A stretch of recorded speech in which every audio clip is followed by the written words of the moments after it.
안녕하세요. 제가 그동안 톡톡 사연에 거의 중독이 되어서요. 매일같이 틀어놓고 감상해 왔는데, 만약 저의 경험담이 사연으로 소개된다면 아주 특별한 경험으로 남을 것 같아서 신청을 해보게 됐습니다. 듣기만 하다가 제 얘기를 한번 꺼내보려니까 갑자기 시작을 어떻게 해야 할지 조금 망설여지는데요. 아무래도 제 인생의 초반부터 어떤 모양새였던지를 설명드리는 게 우선일 듯 싶네요. 저에게는 남동생이 하나 있어요. 유일한 형제였죠. 그러나 몹쓸 병에 걸려서 어린 나이에 일찍 하늘나라로 여행을 떠났습니다. 그 과정에서 돈도 많이 들었고 무엇보다 가족들의 상심이 이만저만 큰 게 아니었죠. 제 친정 부모님께서는 결혼을 한 지 얼마 안 되어서 저를 가지셨어요. 그렇게 딸인 제가 태어난 뒤로 6년이나 흘러서야 남동생이 태어났을 만큼 모두가 오래 기다려온 둘째였으며 아들이었습니다. 대를 이을 아들 하나 낳아주지 못하는 게 어떻게 참된 며느리라 할 수 있겠니? 안 그러니? 너도 그렇게 생각하지? 남동생이 태어나기 전까지 저희 엄마는 항상 이런 소리를 들으셔야 했던 분입니다. 친할머니께서는 달랑 딸 하나만 낳은 당신의 며느리를 무척이나 못마땅해 하셨죠. 아주 어렸을 때 일이지만 기억나는 점은 그때 내가 6살이었고 어린이날에 엄마가 커다란 리본 머리띠를 사주신 일이 있었어요. 그게 아마 좀 가격이 나가는 것이었을 거예요. 딱 보기에도 허접스럽지 않고 예뻤거든요. 리본의 천도 풍성했고요. 그러니까 제가 그걸 쓰고 찍은 사진이 여러 장 있었겠죠. 저는 그 머리띠를 무척이나 좋아했습니다. 받자마자 날아갈 듯이 기뻤죠. 그런데 어린이날 다음에 무슨 날이 있죠? 여러분 다 아시죠? 어버이날이잖아요. 친척들이 다 함께 모여서 밥상에 둘러앉았습니다. 어르신인 친할머니를 대접해드리기 위함이었죠. 주된 얘기는 어버이날이라서 그런지 친할아버지께서 돌아가신 주제가 먼저였습니다. 아유, 세상 참 하루가 다르게 발전하고 있는데 더 못 사시고 돌아가셔서 너무 안타깝죠. 어느 친척분께서 그렇게 말씀을 하셨을 때 친할머니께서는 엄마를 향해 눈을 흘기셨습니다. 꼴랑 손녀가 태어난 것을 봤으니 영감이 상심해서 일찍 떠난 거야. 그때 만약에 손자가 나왔어 봐라. 지금까지 그 영감이 절대로 안 죽고 버텼지. 손자 크는 거 보려고. 그러자 다들 민망해져서 에이 설마요라며 애써 분위기를 다잡으려고 했어요. 친할머니의 눈매가 심상치 않게 매서워져 있었거든요. 괜스레 저를 칭찬해 주신 분도 계셨습니다. 아이고, 애가 볼 때마다 점점 더 똘망똘망해지네. 머리띠 너무 예쁘다. 공주님 같네. 누가 사줬을까? 이거요? 엄마가요. 엄마가 사주셨어요. 아이고, 그랬구나. 공주님 머리띠가 생겨서 좋았겠네. 네, 머리띠가 생겨서 너무 좋아요. 마음에 들어서 잘 때도 쓰고 싶은데 그거는 엄마가 못하게 해요. 제가 머리띠에 리본을 매만지며 배시시 웃자 친척분들이 허허 웃어주셨습니다. 바로 그때 친할머니께서는 코웃음을 크게 치셨죠. 저것 봐라. 기염성 있게 보이려고 별 수작을 다 부리네. 애교 떠는 것 좀 보라지. 영악해. 애가 너무 영악해. 저는 당시에 그 뉘앙스와 말뜻을 이해하기 어려운 나이였음에도 그 발언에 본능적으로 위축됐고 민망함을 느꼈습니다. 고개를 푹 숙이자 엄마가 울컥하시며 발로 저를 감싸 안으셨어요. 어머님, 아이한테 예쁘다고 귀엽다고 그렇게 한마디만 해주시면 어디 덧나나요? 어린 손녀한테 왜 그렇게까지 야박하세요? 뭐야? 네가 지금 어디서 큰 소리야? 친할머니께서는 밥상 위를 손으로 쾅 두드리시고는 이내 그 손으로 저를 가리키셨어요. 정확히는 제 머리띠를요. 쌍으로 지랄을 하지 말고 당장 저 머리띠인가 하는 것부터 벗어놔. 얌전히 안 벗어놓으면 내가 빼앗아서 죄 분질러 버릴 테니까. 당장! 제 어깨를 감싸주신 엄마의 손에 힘이 들어가는 게 느껴졌습니다. 모두가 난감해서 한숨을 푹 내쉬고 있었고 저는 윽박을 지르시는 친할머니 쪽을 쳐다보다가 조심스레 머리띠를 벗었어요. 그리고 울음을 참기 위해서 애를 썼습니다. 엄마는 분하고 서글픈 심정을 그저 입술을 꽉 깨무시는 것으로 참고 계셨죠. 그제서야 저희 아버지께서는 헛기침 소리로 끼어드셨습니다. 어머니, 그만 좀 하세요. 에? 이쯤 하셔요. 식사부터 마저 하셔야죠. 친할머니께서는 아버지를 향해 왜 결혼을 저딴 것하고 해서 못 볼 꼴을 다 보고 사냐며 수저를 다시 집어 드시는 동안에도 계속 툴툴거리셨어요. 아래로 떨군 제 얼굴에 어느새 저도 모르게 눈물이 투둑하고 떨어져 기를 내고 있었는데 그걸 눈치채신 엄마가 조용히 손을 움직여 제 볼을 문질러 주셨습니다. 제가 딸이라서 왕자님 소리를 못 듣고 공주님 소리를 듣는 자식이라서 저 때문에 엄마가 곤란해지신 것 같다는 생각을 당시에도 저는 어렴풋이 하던 자식이었어요. 이듬해 남동생이 태어났으니 다행이 아닐 수가 없었습니다. 남동생을 낳으시고 나서 엄마가 우시는 걸 제가 봤어요. 엄마, 왜 우세요? 동생이 태어난 거 엄청 잘 된 일이라고 축하한다고 다들 그러시던데 사실은 그게 아니었던 거예요? 잘 된 일이 아닌 거예요? 아니야, 수정아. 우리 수정이한테 남동생이 생긴 거 잘 된 일 맞아. 축하받을 일 맞아. 그런데 그냥 눈물이 나네. 아무래도 엄마 생각이 나서 그런가 보다. 엄마가 엄마 생각을 해요? 내 엄마, 우리 수정이한테는 외할머니. 외할머니께서는 제가 태어나기 전에 돌아가셨습니다. 외할머니 말고 다른 가족은 엄마에게 없었어요. 엄마의 사촌 두 분 정도만 연락하고 지내는 가족이라고 할 수 있었죠. 남동생이 태어나고 나서야 저는 저를 낳아주신 엄마에게도 엄마라는 존재가 있었고 그것이 아주 애틋한 관계였다는 점을 처음으로 생각해 보게 됐습니다. 엄마가 제 엄마이실 뿐만 아니라 하나의 인격체를 지닌 존재임을 어렸던 제가 처음으로 인지하게 된 순간이었죠. 아들을 못 낳은 죄로 온갖 구박을 다 받으며 지내셨던 엄마는 남동생 덕분에 이제 달라지신 듯 보였습니다. 남동생이 잘하는 걸 보시면서 자주 웃음을 지으셨어요. 친할머니께서는 손자 육아 방식에 자꾸만 참견을 하셨습니다. 애를 이렇게 입히면 안 된다. 먹을 걸 이렇게 주면 안 된다. 정말 안 된다고 하시는 것도 많았죠. 그럴 때마다 엄마는 정말 스트레스를 심하게 받으시는 듯 보였으나 그래도 친할머니께서 당신의 손자를 너무 위하시는 마음에 그러시는 거라고 생각하시며 애써 참으셨답니다. 친할머니께서는 저도 많이 혼내셨어요. 너는 네 동생한테 자꾸 까불지 말어. 왜 동생이 기를 죽이려고 하니? 저는 그냥 놀아주려고 한 것뿐인데요. 우리 수혁이 표정이 너 때문에 아주 심통이 났는데 뭘 놀아주려다 그랬다는 핑계를 대? 으이그 이 쓸모없는 기집애야. 네 동생한테 함부로 굴면 나한테 너는 큰일 나는 거야. 알아들어? 네, 할머니. 동생한테 함부로 안 할게요. 정말로 기가 죽은 쪽은 남동생이 아니라 저였죠. 노골적인 차별에 저는 주눅 들어갔어요. 하지만 저는 그럼에도 저에게 남동생이 있어서 다행이라고 여겼습니다. 여동생이 아니라 남동생이라서 행복하다고 생각했어요. 엄마가 곧잘 웃음을 짓고 계셨으니까요. 제가 해낼 수 없는 남동생만의 능력이었던 거예요. 존재만으로도 엄마를 웃게 만들었던 제 남동생이었는데요. 어느 날 영문도 모르게 그냥 아프기 시작했습니다. 그러더니 병원에 가서 무슨 검사를 한다고 그랬고 짐을 싸서 입원을 하더니 그 이후로는 투병 생활의 시작이었어요. 남동생이 병원 생활을 하는 동안에 저는 무척 외로이 지냈습니다. 아무도 저를 신경 쓰지 않았기 때문이에요. 알아서 먹을 거 찾아서 먹고 학교에 등교하고 하교하고 알아서 시간을 보냈죠.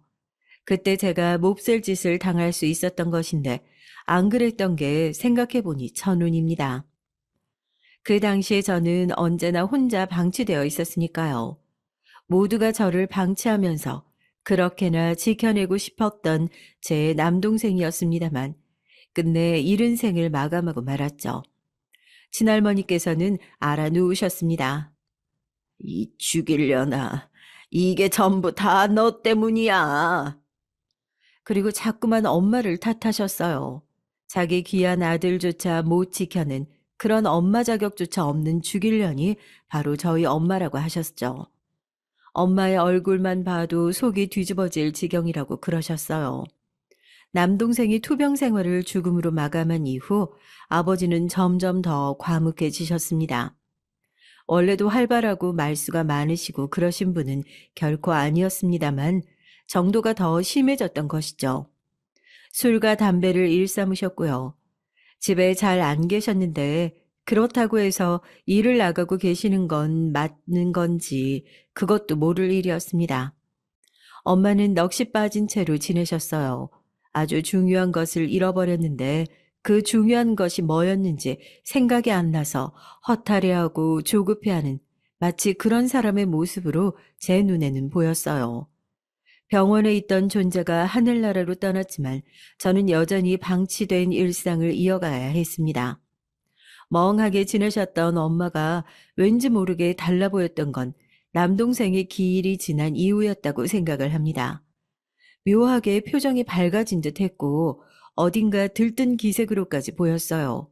저는 엄마가 이제 기운을 다시 차리신 것이라고 생각했죠. 다행이라고 여겼고요.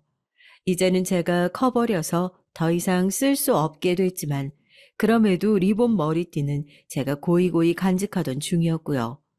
그 머리띠를 받았던 시절로 다시 돌아가서 평범한 일상을 엄마와 보낼 수 있을 것 같은 예감이 들었습니다. 하지만 그것은 저의 커다란 착각이었어요. 얼마 후 엄마가 집을 나가셨습니다. 작은 메모지에 미안하다고 건강하게 지내라고 그런 말만 남긴 채로 짐을 챙겨 떠나셨어요. 그때의 제 심정은 차마 몇 문장으로 설명할 수 있는 게 아니네요. 태어나서 가장 크게 망연자실하고 있던 제 귀에 충격적인 얘기가 들려온 건 며칠 후였습니다. 술에 취하신 채로 아버지가 그러셨거든요. 엄마가 바람이 나서 다른 남자와 눈이 맞아서 집을 나간 것이라고요. 동네에서 이미 아는 사람은 다 아는 얘기라고 그런 말씀도 덧붙이셨습니다. 저는 처음에 그것이 너무 허무맹랑한 얘기라고 생각을 해서 믿지 않으려고 했어요. 그러나 친척분들도 다 그렇게 알고 계신다는 것을 제가 알았을 때, 그리고 동네의 최고 마당발 아주머니가 저희 엄마의 야반두주 얘기를 놀이터 앞에서 신나게 떠드시는 것을 들었을 때, 저는 인정을 하지 않을 수가 없었죠. 그제야 저는 엄마가 어째서 언제부터인가 묘하게 들뜬 얼굴을 하고 계셨던 것인지 그 해답을 얻었던 것입니다. 남은 자식인 저를 위해 기운을 내기로 하신 것인 줄로만 알았는데 제가 제 스스로를 과대평가했던 모양이에요. 그걸 깨닫고 말도 못하게 비참했어요. 서랍 깊숙한 곳에 넣어둔 머리띠를 꺼내어 매만지며 저는 엄마를 원망하지 않기 위해 마음을 다잡았습니다. 엄마는 남동생을 낳으시고 당신의 엄마가 생각이 나신다며 눈물을 지으셨어요. 엄마 또한 누군가의 자식이었습니다. 한 인격체이고 한 인생의 주인공이셨죠. 아버지와 이상적인 부부관계는 아니라는 것은 어렸던 저도 진작에 알아챈 바였습니다. 그러니 엄마가 새로운 인연에 눈을 뜨신 이후 다르게 살아보고 싶으셨을 것이라는 점도 이해가 됐습니다.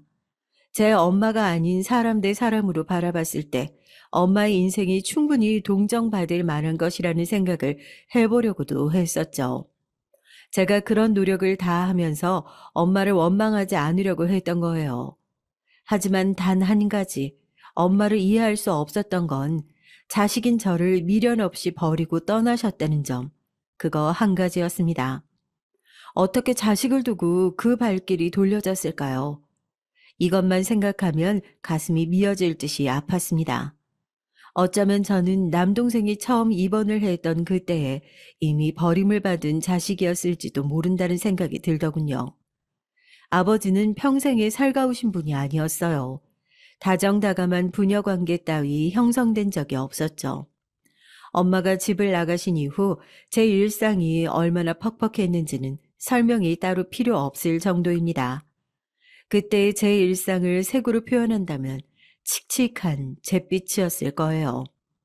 아버지도 무척 스트레스가 심했을 것이라는 사실은 제가 몇 년 후에 자동으로 알게 됐습니다. 아버지가 병을 얻으셨거든요. 친할머니를 비롯한 친척분들이 다 눈물바람이었고요. 병상에 누운 아버지가 시들어 가시던 그 와중에도 엄마의 소식은 전혀 없었습니다. 어느 친척분께서 사방팔방으로 연락을 돌렸으니 엄마도 분명히 아버지의 소식을 접하셨을 거라고 그러셨어요. 찾아오실 거라는 말씀도 덧붙이신 바 있었죠. 그러나 아버지가 돌아가시던 그날까지도 엄마는 모습을 보이지 않으셨습니다. 엄마가 제 앞에 다시 그 모습을 드러내셨던 건 아버지의 장례식장에서였어요. 온통 까만 옷을 차려입으신 초연한 얼굴의 엄마를 보자마자 저는 숨이 턱 막혀왔습니다. 뭐라고 입을 떼야 할지 그것조차 모르겠더군요. 미안하다. 얼굴을 볼 자신이 없었어. 그래서 더 일찍 올 수가 없었어. 그 얼굴이라는 게 제 얼굴이지 아니면 아버지의 얼굴인지 그때 여쭈어볼 걸 그랬어요. 지금에 와서도 이 부분이 궁금하니까 말이죠. 제가 떨리는 숨만 뱉으며 아무 말도 섣불리 하지 못하고 있자 엄마가 그런 저를 물끄러미 바라보시며 눈물을 글썽이셨습니다. 한 번 사는 인생 나도 좀 다르게 살고 싶었어. 더 이상은 그만 구질구질하게, 그만 나약하게, 그만 슬프게 그렇게 살아보고 싶었단다. 수정아, 너에겐 정말로 미안하다. 제가 엄마를 이해하려고 그렇게나 애를 썼던 방향의 그대로를 엄마의 입을 통해 직접 듣게 되니까 정신이 아득해지더라고요. 그럼 이제 나는 엄마한테 뭘 어떻게 말씀을 드려야 하나, 지금 어떤 반응을 보여야 맞을까, 이런 것이나 저는 그 순간에 고민을 하고 있었네요. 그때 엄마가 장례식장에 나타났다는 소식을 접하신 친할머니께서 다가오셨습니다. 아버지가 돌아가신 뒤 아예 쓰러지셔서 식음을 전폐하고 계셨었는데요.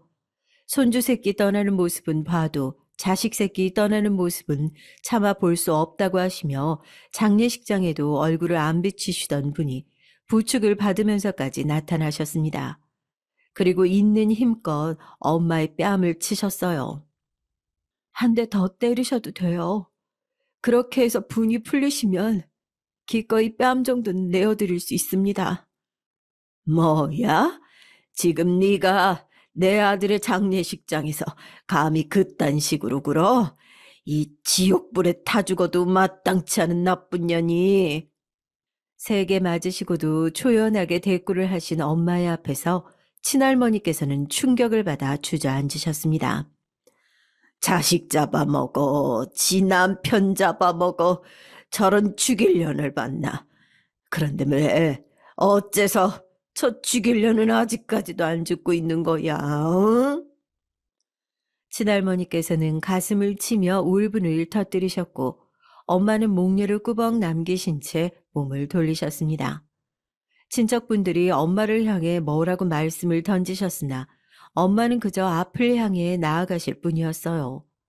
저는 뒤늦게 정신을 차리고 엄마를 찾아서 사력을 다해 내달렸습니다. 간신히 엄마의 뒷모습을 발견하고서 외쳤어요. 엄마, 그냥 이렇게 가시는 거예요?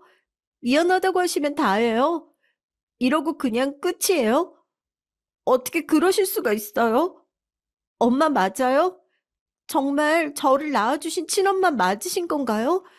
그렇지 않고서야 어떻게 그러세요? 엄마를 이해하려고 애를 썼던 건 어쩌면 버림받은 제 자신이 덜 비참해지기 위해서였을 수도 있다는 생각이 그때 들었죠. 하지만 제 본심은 저에게 머리띠를 사주셨던 엄마의 그 시절, 그 모습이 온데간데 사라진 것에 대한 분노와 서글픔이었습니다. 엄마는 저를 돌아보지 않으신 채 그 자리에 잠시 멈춰서 이렇게 대답을 해 주셨어요. 너 편한 대로 생각해. 네 마음이 편한 쪽으로 생각하면 될 일이야. 저는 그 대답을 듣자마자 눈물이 흘렀고 그런 저를 내버려 두신 채 엄마는 떠나가셨습니다. 차마 잡을 수도 없었네요. 엄마 인생을 찾아 기어이 멈추지 않고 계속 나아가겠다고 하시는 분을 제가 무슨 수로 붙잡을 수 있겠나 싶었습니다. 이전까지는 제대로 된 이별의 순간도 없이 짧은 메모만 남기고 떠나셨던 엄마 때문에 너무나도 허무했었는데요. 아버지의 장례식 날 엄마를 마주하고 직접 이별의 순간을 맞이해 보니까 차라리 계속 허무하기만 한 채로 지내는 편이 나았을 거라는 생각이 들더라고요. 저에게 미안하다고 하시면서도 저를 두고 등을 돌리시는 것에 아무런 망설임이 없었던 엄마의 모습을 확인하자 그게 너무나도 가슴이 아팠거든요. 제 평생에 사는 동안 엄마를 다시 만나는 일이 있을까 싶었습니다. 제가 고등학교를 졸업하던 때에도 소식이 없으셨고요. 돌아가시던 그때까지 엄마를 저주하셨던 친할머니께서 눈을 감으셨을 때도 엄마는 모습을 드러내지 않으셨죠. 그때 다짐했습니다. 살면서 엄마를 다시 찾지 않겠다고요. 저는 엄마의 자식이 아니니까 솔직히 어떻게든 찾으려면 찾을 수 있겠지만 그렇게 하지 않겠다고 다짐을 했었어요. 제 안에서 미련 같은 건 다 버렸습니다. 그러나 이상하게도 머리띠만은 버려지지가 않았어요. 엄마를 향한 미련이 남아서 그걸 안 버린 건 아니었어요. 저라는 사람에게도 엄마로부터 사랑을 받았던 시절이 있었다는 걸 남겨두고 싶었을 뿐이었네요. 저는 아주 평범한 4년제 대학을 나왔습니다. 경기도 소재의 대학이었죠. 졸업하자마자 취업을 했는데요. 완전히 잘못 걸렸어요. 악덕 상사를 만났거든요. 사회 초년생이었던 저는 그것이 부당대우라는 것도 잘 모르고 그저 당했습니다. 스트레스로 머리가 막 빠질 정도였네요. 남들은 보면 사회생활에 첫 고민이 있을 때 부모님과 상담을 하던데 저는 해당될 수도 없었죠. 친구도 무던하게 잘 맞는 대학 동기 3명이 다였는데 다들 각자 바빴습니다. 그 중에서 한 명은 자격증을 따느라 바쁘다고 했어요. 학벌이 부족하니까 자격증이든 뭐든 다른 걸로 채워야 한다고 그런 소리를 하더군요. 유명한 전공이 있고 취업 잘 되는 전문대보다도 한참 못한 게 우리가 나온 대학이라며 한탄을 하던 그 친구의 이야기에 저는 묘한 공감을 느꼈습니다. 작은 회사 아니었으나 저도 그걸 체감한 적이 있었거든요. 만약에 제가 널리고 널린 수준의 대학이 아니라 명문대학을 나왔으면 함부로 취급을 안 받았을 것 같다는 확신이 있었어요. 그런 생각을 하던 저는 어느 날 퇴사를 결정했습니다. 스트레스로 탈모를 겪은 것은 물론 입사 때보다 8kg이나 빠져서 퇴사를 했었네요. 자격증 학원을 다니던 동안에 아르바이트를 구했습니다. 돈을 한 푼도 안 벌고 있는 건 아무래도 불안해서 그랬었죠. 저를 책임져 줄 사람이 아무도 없었으니까요. 아버지는 병으로 돌아가신 것이었기 때문에 병원비로 나간 돈이 많아서 저에게 남은 유산이란 아주 소액이었습니다. 불안감 속에서 구했던 아르바이트는 빵가게 일이었어요. 그런데 설마 이게 제 인생을 바꿔놓을 줄은 몰랐습니다. 힘든데 재미가 있더라고요. 저는요, 그 이전까지 저 같은 사람은 서비스업에 안 맞는 줄 알았거든요. 그러나 해보기 전에는 모르는 법이었죠. 열심히 했더니 아예 직원처럼 근무 시간을 늘려주겠다는 사장님 부부의 제안이 떨어졌습니다. 제 근무 시간이 늘었다면 다른 아르바이트생은 필요 없이 저 하나만으로 매장을 굴릴 수 있어서 좋겠다고 하셨어요. 이상하리만치 그 제안에 솔깃했고 저도 모르게 자격증 학원도 뒷전으로 한 채 빵가게의 일에 매달렸습니다. 케이크 위에 과일을 올리고 갓 나온 빵을 식혔다가 포장을 하고 진열을 하고 팔고 매장 관리를 하고 이러는 전반적인 일이 다 즐거웠어요. 빵가게의 주변으로 회사들이 좀 있었습니다. 중견기업에 속했던 큰 회사도 있었는데 거기 사람들은 꼭 사원증을 목에 걸고 다녔어요. 일종의 과시였죠. 제 또래 여자 손님들이 거기 사원증을 목에 걸고 왔다 갔다 하는 것에 사장님이 저에게 어느 날 물어보셨습니다. 이렇게 빵집에서 일하는 것 말고 수정 씨도 저렇게 폼나는 직장 다니면서 지내고 싶었을 텐데 아무래도 이런 일만 계속하는 건 마음이 좀 그렇지. 빨리 제대로 취직이나 하고 싶을 텐데 우리가 괜히 수정 씨를 잡아두는 건 아닌지 모르겠네. 좋은 직장에 다니고 싶어 하는 거 그게 정상이겠죠. 하지만 저 참 이상한 것 같아요. 사장님, 저분들이 안 부럽다면 거짓말인데요. 전 지금의 제가 싫지 않아요. 저분들이 부럽지만 이상하게 질투가 나지 않아요. 왜 그럴까요? 저는 솔직한 심정을 털어놓았고, 그러자 사장님께서 환한 웃음을 지으셨어요. 그래, 사람이 원래 그래. 자기한테 맞는 일을 하고 살아야 하는 법이야. 그걸 인정 못하면 화병 걸리고 사는 건데, 내가 보기엔 수정 씨는 그릇이 큰 것 같네. 대인배 기질이 있어. 보기만 해도 시원한 웃음을 지으시는 분의 업장에서 일하는 것이 왠지 행운으로 느껴지는 순간이었습니다. 저는 제 남편을 바로 그 빵가게에서 만났답니다.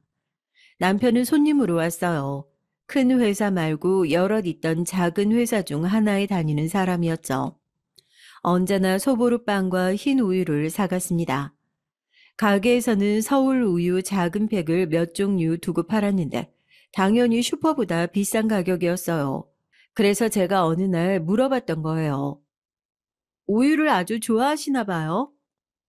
빵이랑 먹으면 든든하고 목도 안 막히거든요. 혹시 그쪽은 우유 좋아하시나요? 저요? 네, 좋아하긴 하는데 희한하게 흰우유는 별로예요. 제 입맛에는 비리거든요. 초코나 딸기가 맛있죠. 제 대답을 듣고서 웃으며 나갔던 남편은 이튿날에 소보루빵과 흰 우유, 그리고 딸기 우유를 구매했습니다. 결제가 끝나자 딸기 우유를 제 앞에 밀어주더군요. 본인은 딸기 맛을 안 좋아한다고 했어요. 그러더니 다음번에는 딸기 대신에 초코 맛을 사서 똑같이 저에게 주고 떠났습니다. 넉살 좋고 참 마음씨가 넓은 단골 손님인 것 같아요. 그렇죠, 사장님? 수정 씨, 지금 제정신으로 하는 소리야? 젊은 사람이 왜 그렇게 눈치가 없어?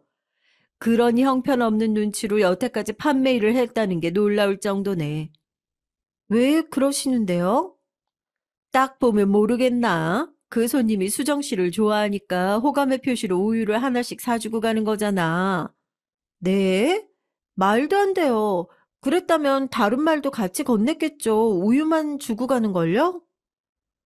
수정 씨한테 남자가 있는지 없는지 그걸 모르니까 지금은 간을 보고 있는 거야. 그렇게 생각 안 해봤는데 제가 정말 눈치가 없었군요. 사장님이 아니었다면 저는 계속 몰랐을 거예요. 눈치가 없으면 장사하기 힘들지. 그러니까 내 눈치 믿고서 그 손님하고 한번 잘해보는 건 어때? 괜찮은 청년 같아 보이거든. 갑자기 막 떨리더라고요. 저도 남편이 싫지 않은 느낌이었던 거예요. 그래서 용기를 내어 다음번에 남편이 왔을 때 빵 하나를 내밀었습니다. 소라빵인데요. 새로 나왔어요. 한번 드셔보세요. 와, 그래요? 감사합니다. 여기는 서비스가 너무 좋네요. 다른 손님들한테는 이런 서비스 없어요. 원래는 빵 부스러기 하나도 서비스로 안 나가요. 제 말이 끝나자마자 남편의 얼굴이 놀라움으로 물들었어요. 서로를 바라보던 그때 그 눈빛에서 많은 것이 통했죠. 얼마 후 연애가 시작되었을 때부터 진심으로 저는 남편과의 결혼을 예감했습니다.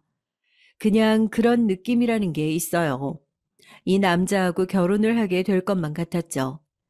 2년을 만나는 동안 저는 제가 부모 형제가 없는 사람임을 당연하게 남편한테 밝혔습니다. 얼굴이 특별히 예쁜 것도 아니고 몸매가 발군인 것도 아니고 학벌도 그저 그렇고 사회 경력이라고는 초라할 뿐이고 모아놓은 돈은 얼마 없고 믿을 만한 뒷배는 더더욱 없는 게 저라는 사람이었어요. 남편은 저를 못난 사람으로 봐주지 않았습니다. 잘난 사람이라고 포장을 해주지도 않았죠. 그냥 저는 저라고 해줬어요. 저와 대화를 하면 마음이 편하고 같이 있는 순간이 즐겁다고 해줬습니다. 그게 다였어요. 저는 제 친정 부모님의 모습을 떠올릴 때마다 했던 생각이 하나 있었습니다. 아버지하고 엄마 두 분은 대화라는 게 통하기는 했을까? 함께 있는 것을 즐겁다고 생각하기는 하셨을까? 부모님 두 분은 같은 공간에 사시기만 했을 뿐 같은 곳을 바라보며 나아가는 인생을 공유하고 있는 것 같지는 않은 분들이셨어요. 어렸을 때는 이런 생각을 못 해봤으나 나이가 들면서 저를 낳아주신 부모님 두 분은 결코 서로에게 천생연분이 아니었다는 확신을 더하게 되었죠. 새로운 인생을 꿈꾸며 저를 떠나신 엄마를 찾을 생각은 결혼을 준비하면서도 전혀 들지 않았어요. 그런 미련은 증발한 지 오래였죠. 하지만 엄마가 만약에 정말로 마음이 통하는 새 인연을 만나서 살고 계신다면 그건 어떤 모습일지 궁금하기는 하더라고요. 시부모님께서는 막내 아들이 결혼을 하겠답시고 데려온 여자가 잘난 구석이란 하나도 없는 것에 솔직히 놀라신 눈치였습니다. 저의 자기소개가 이어질 때마다 시아버지께서는 눈이 휘둥그레지시고 시어머니께서는 남편을 향해 슬쩍 이렇게 물어보셨어요. 이거 지금 장난이지? 둘이서 가짜로 짜고 치고 우리를 속이는 거지? 하지만 남편이 전혀 장난이 아니라는 표정을 지어 보이자 시어머니께서는 저라는 존재 자체를 도저히 믿을 수 없다는 눈빛이 되셨습니다. 그 눈빛을 받은 제 얼굴이 뚫릴 것 같았어요. 하지만 어쨌거나 시부모님 두 분 다 모두 그 자리에서 저를 허락해 주셨습니다. 결혼을 하고 싶다면 해야지. 하게 해줘야지. 우리 막내놈이 자기 형들 따라서 요란한 여자를 만나거나 하지 않을까 싶었는데 이렇듯 영 딴판인 그림을 만들어줘서 이건 또 이 나름대로 재미가 있구만. 저를 향해 몹시도 당황한 반응을 보여주셨던 시아버지께서 어느새 흔쾌한 평가를 내려주신 것에 저는 어안이 벙벙해졌습니다. 그 옆에서는 시어머니께서 고개를 끄덕이셨죠. 그렇죠. 내 생각도 비슷하네요. 하도 잘나서 그 높은 콧대로 강철도 썰어버릴 것 같은 며느리들만 보고 살아서 그런가. 우리 막내가 데려온 며느리감이 나는 아주 신선하고 괜찮은 애요. 잘난 며느리 욕심내봤자 뭘 하겠나요. 그 콧대로 강철이 썰리는 것보다 낫겠죠. 저는 시어머니의 말씀이 대체 무슨 얘기인가 싶어서 어리둥절했다가 이내 답을 찾았습니다. 왜냐하면 남편이 삼형제 중에 막내였는데 형들은 이미 장가를 든 뒤였거든요. 그리고 그 형들의 부인들이 잘난 여자들이었고요. 남편의 입을 통해 형들보다 잘 버는 형수들이라는 표현은 몇 번 들어본 바가 있었습니다. 답이 떠오르자 이해가 되고 있었는데 그때 시아버지께서 코웃음을 치셨어요. 콧대로 강철 썰리는 거? 그마저도 보고 싶다고 해서 원하는 만큼 자주 볼 수 있는 것도 아니라는 건 왜 빼먹어? 아이고, 참, 그랬죠? 그게 가장 중요한 대목인데 말이에요. 두 분의 말씀에는 뼈도 가시도 모두 함께 들어있는 듯 했습니다. 제 손이 똥서 형님들은 소위 커리어 우먼들이셨는데요. 각자 회사에서 인정을 받으며 승승장구하는 인재셨습니다. 그리고 두 분 사이에 겹치는 지인이 있다고 하더라고요. 그래서 원래 어느 정도 두 분은 아는 사이였고요. 아주버님들이 나란히 능력 있는 형님들과 결혼하게 된 것도 그런 이유였죠. 서로 아는 사이라 연결이 되었던 겁니다. 아무튼 저는 예상 외에 시부모님의 흔쾌한 허락을 받았는지 작은 규모의 결혼식을 준비하게 됐어요. 원래 결혼식을 서두르는 건 없었는데 어떤 예비부부가 예약을 해뒀던 예식을 갑자기 취소하는 바람에 그 날짜가 무척 저렴하게 나왔고 얼떨결에 그때 결혼식을 올리게 되었던 거예요. 저는 부모님이 안 계시니 양가 조율하에 날짜를 정할 수고가 필요 없었죠. 결혼식에는 대학 때 만난 인연들, 빵가게 사장님 부부 등등 고마운 몇 인맥들이 자리를 채워주었습니다. 일부러 작은 규모의 결혼식으로 준비를 했는데도 남편 쪽하고 비교가 되는 건 어쩔 수 없더라고요. 결혼식이 끝나고 형님들이 저에게 와서 말씀하셨어요. 가족들이 없는 외톨이 신세인 건 이해할 수 있어도 나는 능력이 없는 사람은 이해가 안 되네. 왜 그러고 사는 걸까 싶거든. 동서도 한 살이라도 더 먹기 전에 열심히 노력 좀 해. 응원할게. 그래, 동서. 어디 대학 나왔는지 알거든? 딱 그 정도 수준이 대학을 나온 내 지인이 있어. 그 지인이 지금 얼마나 잘 나가는지 알아? 여기저기서 모셔가려고 난리야. 고급 인력이 됐거든. 학벌이 다가 아니니까 그런 핑계는 필요가 없지. 큰형님, 작은형님 차례로 말씀하시는 것에 제가 시무룩했었네요. 제 나름 열심히 살았는데 노력을 안 하며 산 적 없는 것 같은데 왜 그런 소리를 들어야 하나 싶었습니다. 형님들은 좀 거침이 없었어요. 아주버님들이 기에 눌려 사시게 보였습니다. 의도한 건 아닌데 어쩌다 보니 집을 두 내외분들의 거주지 근처로 구하게 됐어요. 계산기를 두드리다가 그렇게 된 거였는데 이사를 하고 나니까 은근히 위치가 신경이 쓰이더군요. 작은 아주버님께서는 저희 부부가 지척에 살게 된 것을 반기셨습니다.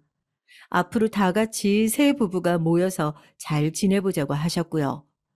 하도 기센 형님들이 뭉쳐서 행동을 하시니까 아주버님들이 기죽어 지내셨는데 저희 부부가 근처에서 살게 됐으니 그걸 빌미로 뭔가 분위기를 환기시켜 보려고 아주버님들 딴에는 그렇게 생각을 하신 모양이었죠.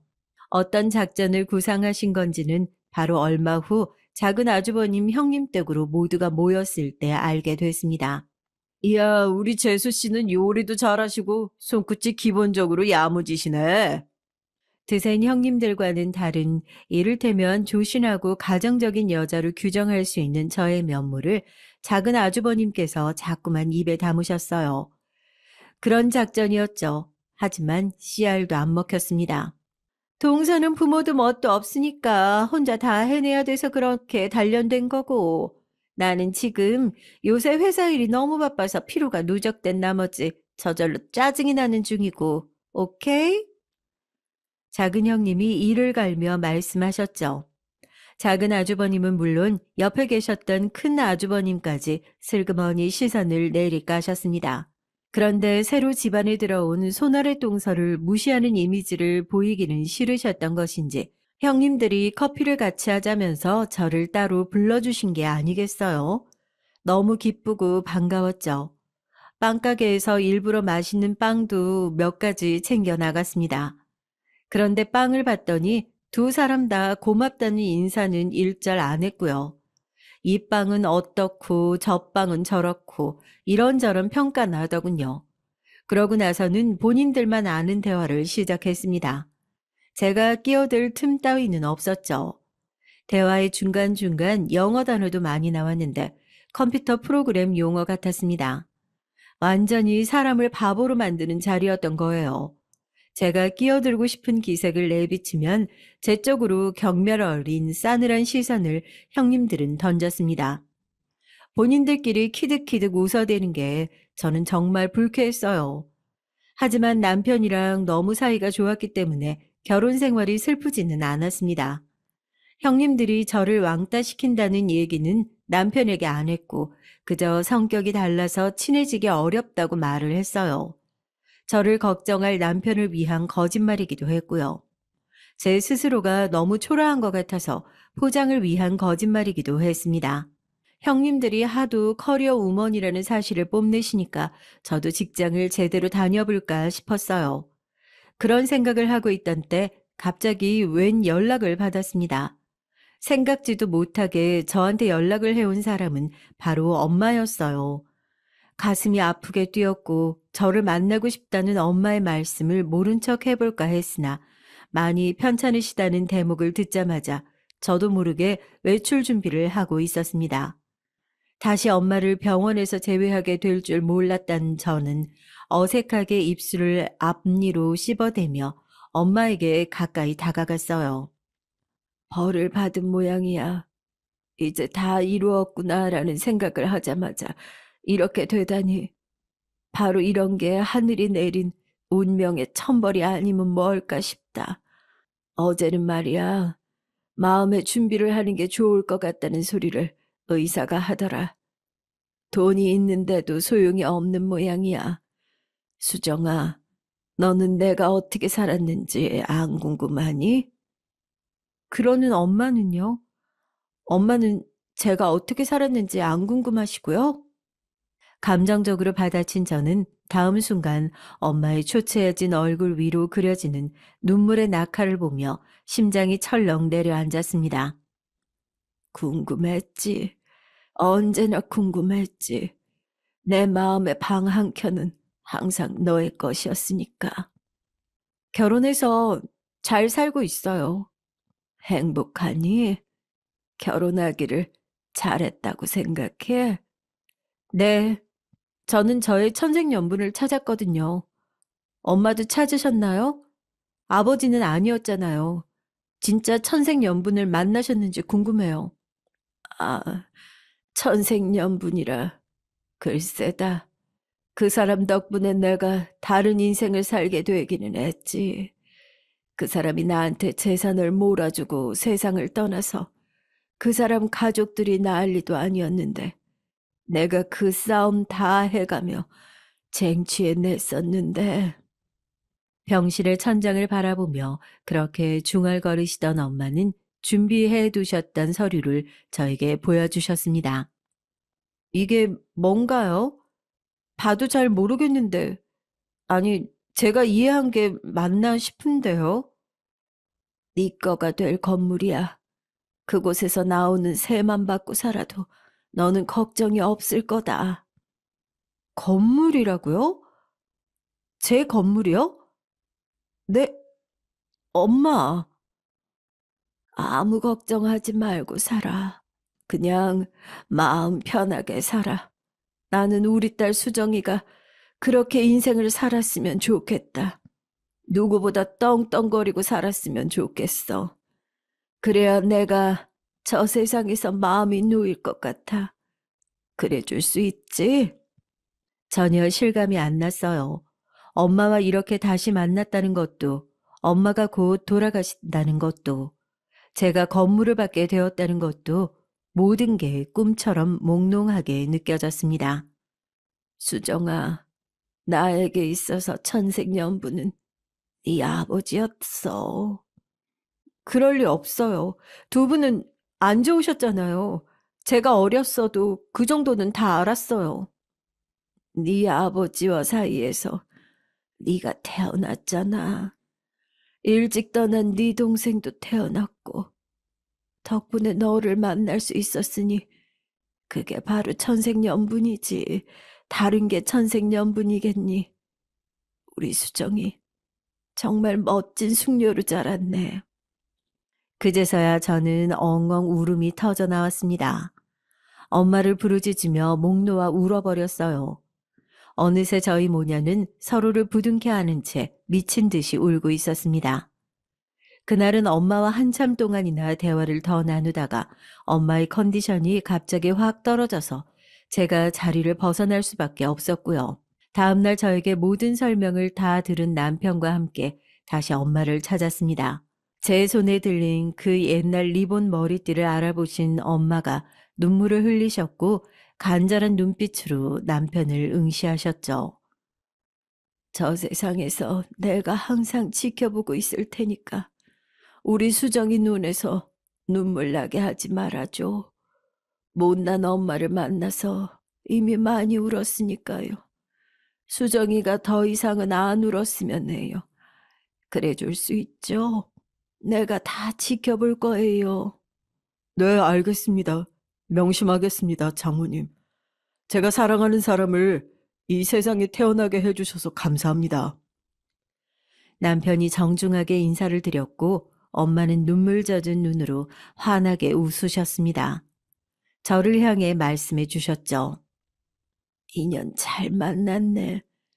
천생연분 맞아. 엄마는 유언으로 장례식 없이 그냥 떠나고 싶다고 하셨습니다. 꼭 들어달라고 하셨어요. 약속을 드릴 수밖에 없었죠. 저는 엄마께 저에게 보내는 짧은 편지 한 통만 남겨달라고 그랬습니다. 한 글자라도 적어달라고 했어요. 그걸 보면서 살고 싶었거든요. 그러자 엄마는 건강을 꼭 챙기면서 살라는 내용의 당부글을 써주셨고, 마지막에 큰 글자로 웃으면서 살아라고 적어주셨습니다. 그래서 저는 엄마가 떠나신 뒤에 이전보다 웃으면서 살기로 했어요. 기운을 내기로 했죠. 씩씩하고 밝게 살려고 노력했습니다. 건물주가 된 저를 향해 남편은 원하는 모습으로 살라고 말을 해줬어요.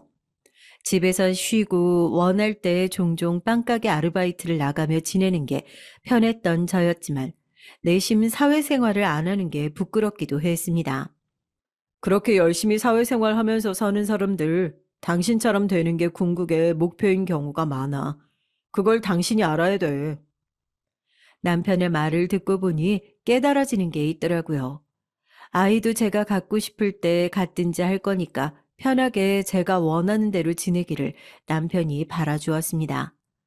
저는 솔직히 가정주부가 적성에 맞더라고요. 작정을 하고서 그렇게 지내보니까 더욱 느껴졌죠. 남편 깨우고 아침밥 차리고 배웅하고 집안 청소 싹 하고 장을 보고 시부모님께 안부 전화 드리고 이러는 일과가 저는 좋았습니다.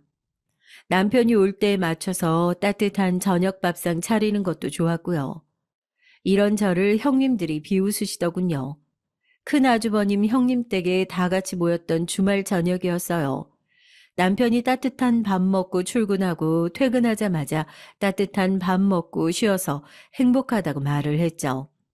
제 덕분에 일상이 너무 행복하다고 남편이 한참 자랑을 늘어놓았고 아주버님들은 좋겠다며 부러워했습니다. 형님들은 아주버님들을 향해서 복에 겨운 나머지 미쳤구나라고 하셨죠. 그리고 여자들끼리만 있게 됐을 때 형님들은 저에 대한 비난을 서슴지 않고 내뱉으셨어요. 저 같은 여자들이 딱 질색이라고 하셨고요. 우리같이 연봉 1억 넘기면서 사회에서 인정받고 잘 나가는 여자들이 주목을 받고 대접을 받아야지. 그게 맞는 거지, 안 그래?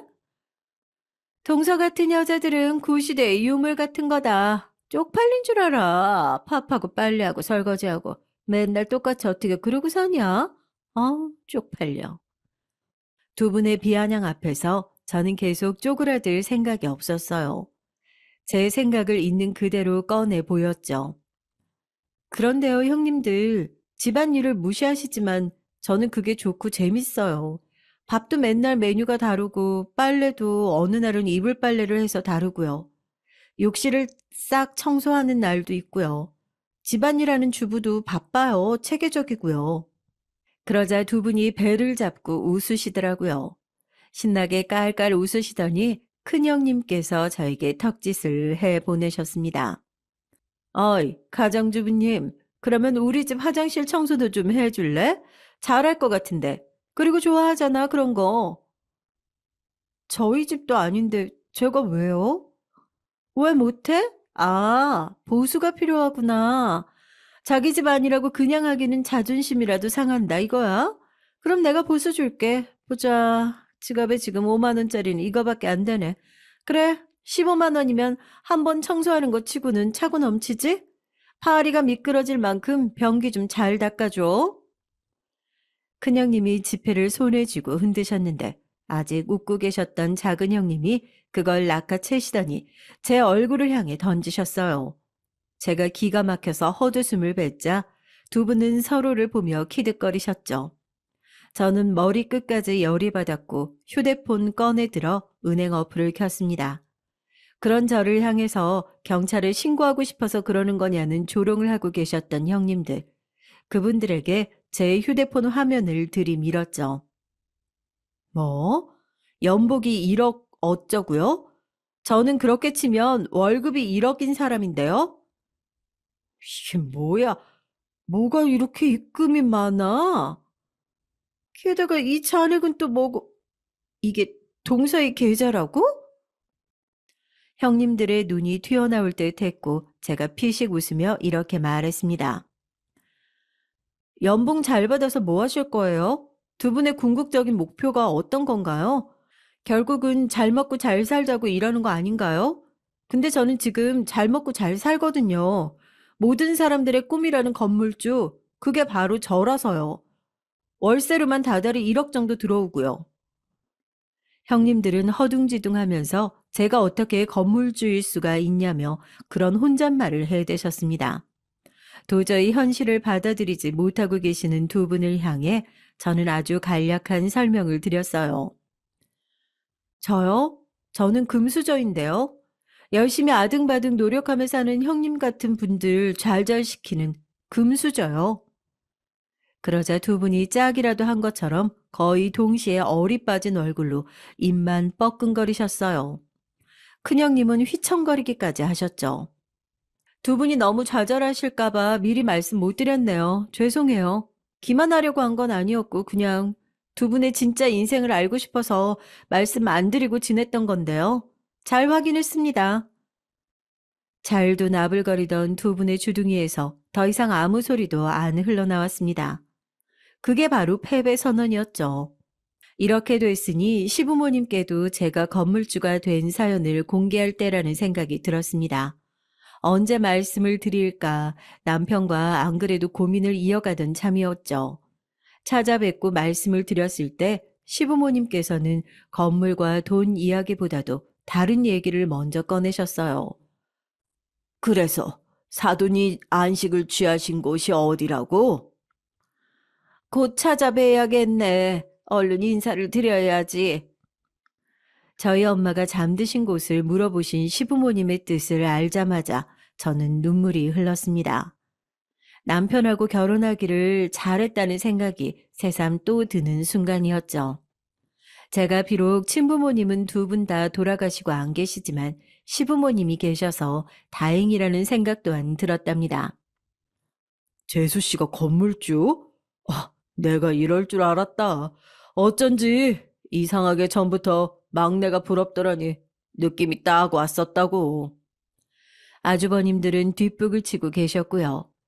기분 탓인지 그 이전보다 저희 부부에게 무척이나 살가운 분들이 되셨답니다. 그리고 형님들은 저에게 사과를 하셨고요. 두 번 다시 잘난 척을 하지 않으셨죠.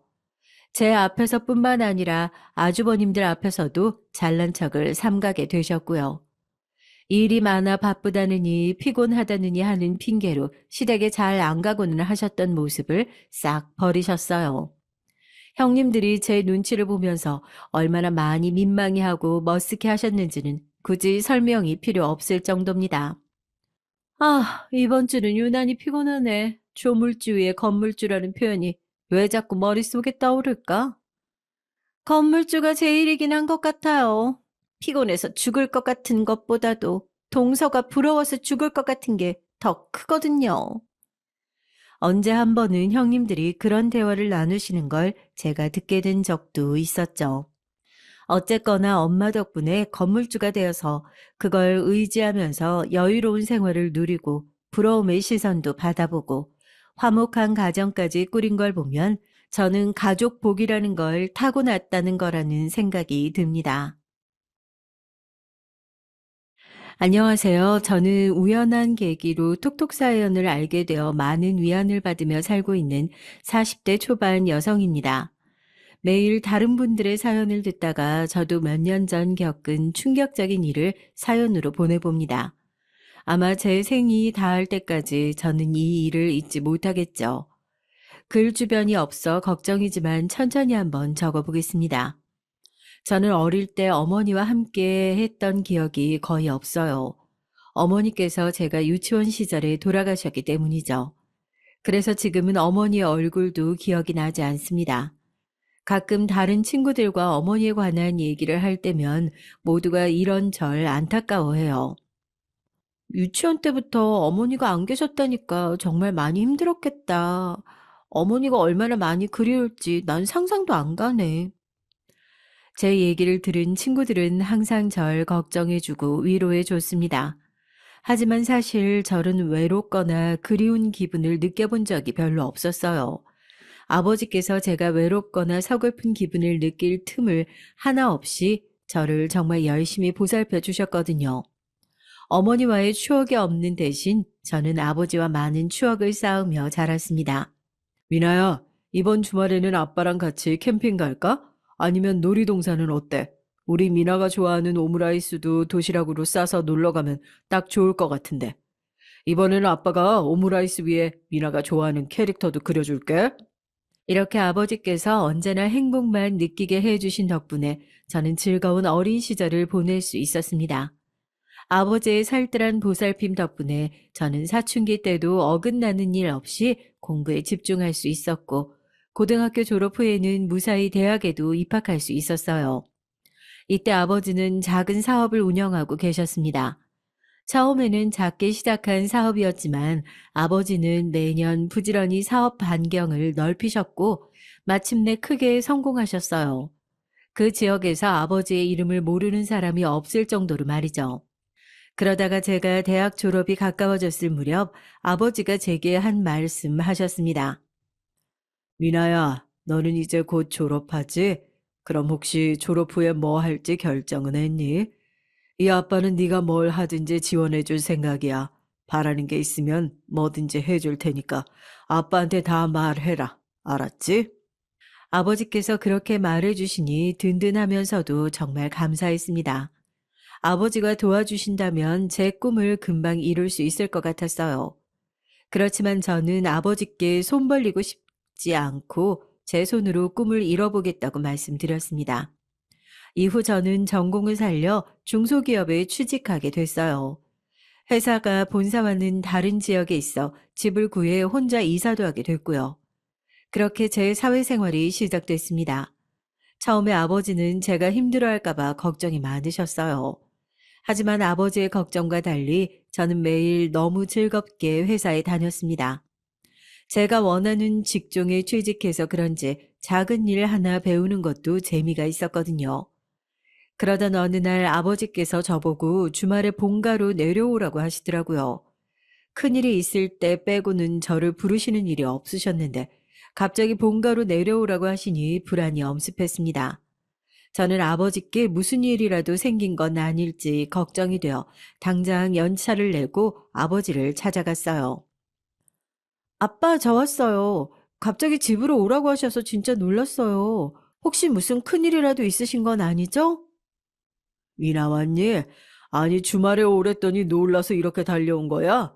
큰일은 무슨. 아니지. 뭐 어떻게 보면 큰일이기는 하다만. 그게 말이다, 미나야. 너 혹시 맞선 한번 볼 생각 없니? 네? 맞선이요?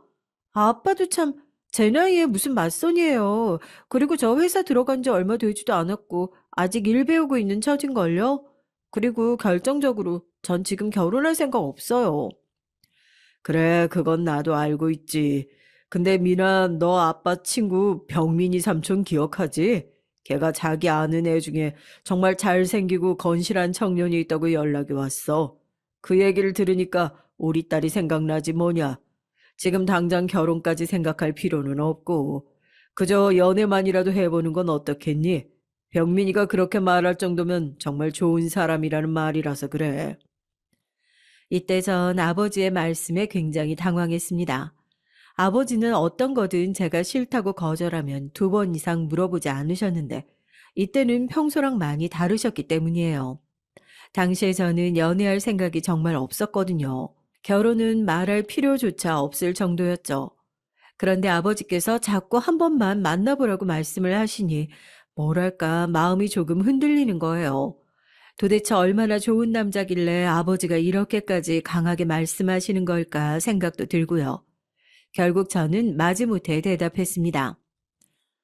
알겠어요, 아빠. 그럼 딱 한 번만 만나볼게요. 한 번 만나고 거절해도 상관없는 거죠? 그럼 당연하지. 네 마음에 안 들면 아무리 잘생기고 건실해봤자 무슨 소용이 있겠냐. 거절해도 상관없으니까 딱 한 번만 얼굴이라도 보고 와봐. 아무튼 저는 그렇게 아버지의 친구분이 소개해 주신 남자와 만나기로 약속을 잡았습니다. 약속 당일 저는 미리 나가 있으려고 일찍 움직였는데 웬걸 상대방이 먼저 나와서 저를 기다리고 있더라고요.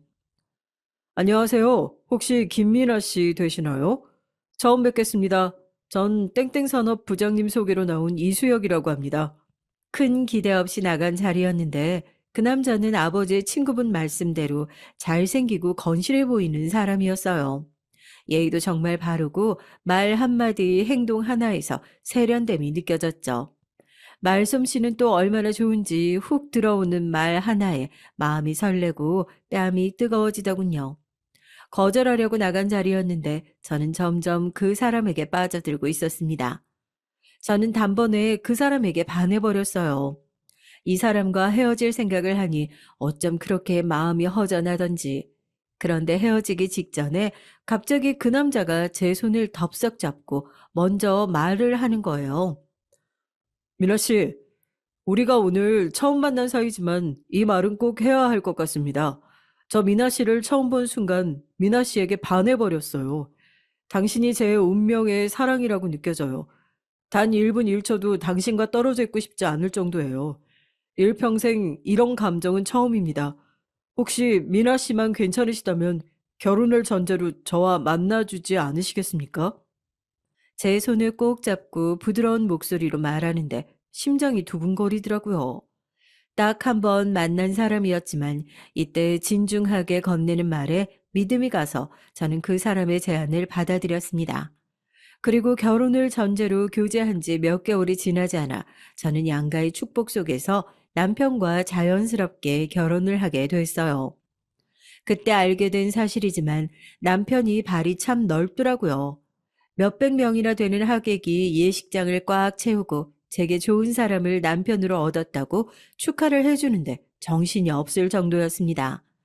아버지께서는 당신의 사위 될 사람이 많은 이들에게 칭찬을 받고 미래가 창창한 사람이라는 것에 굉장히 기뻐하셨지만 말이에요.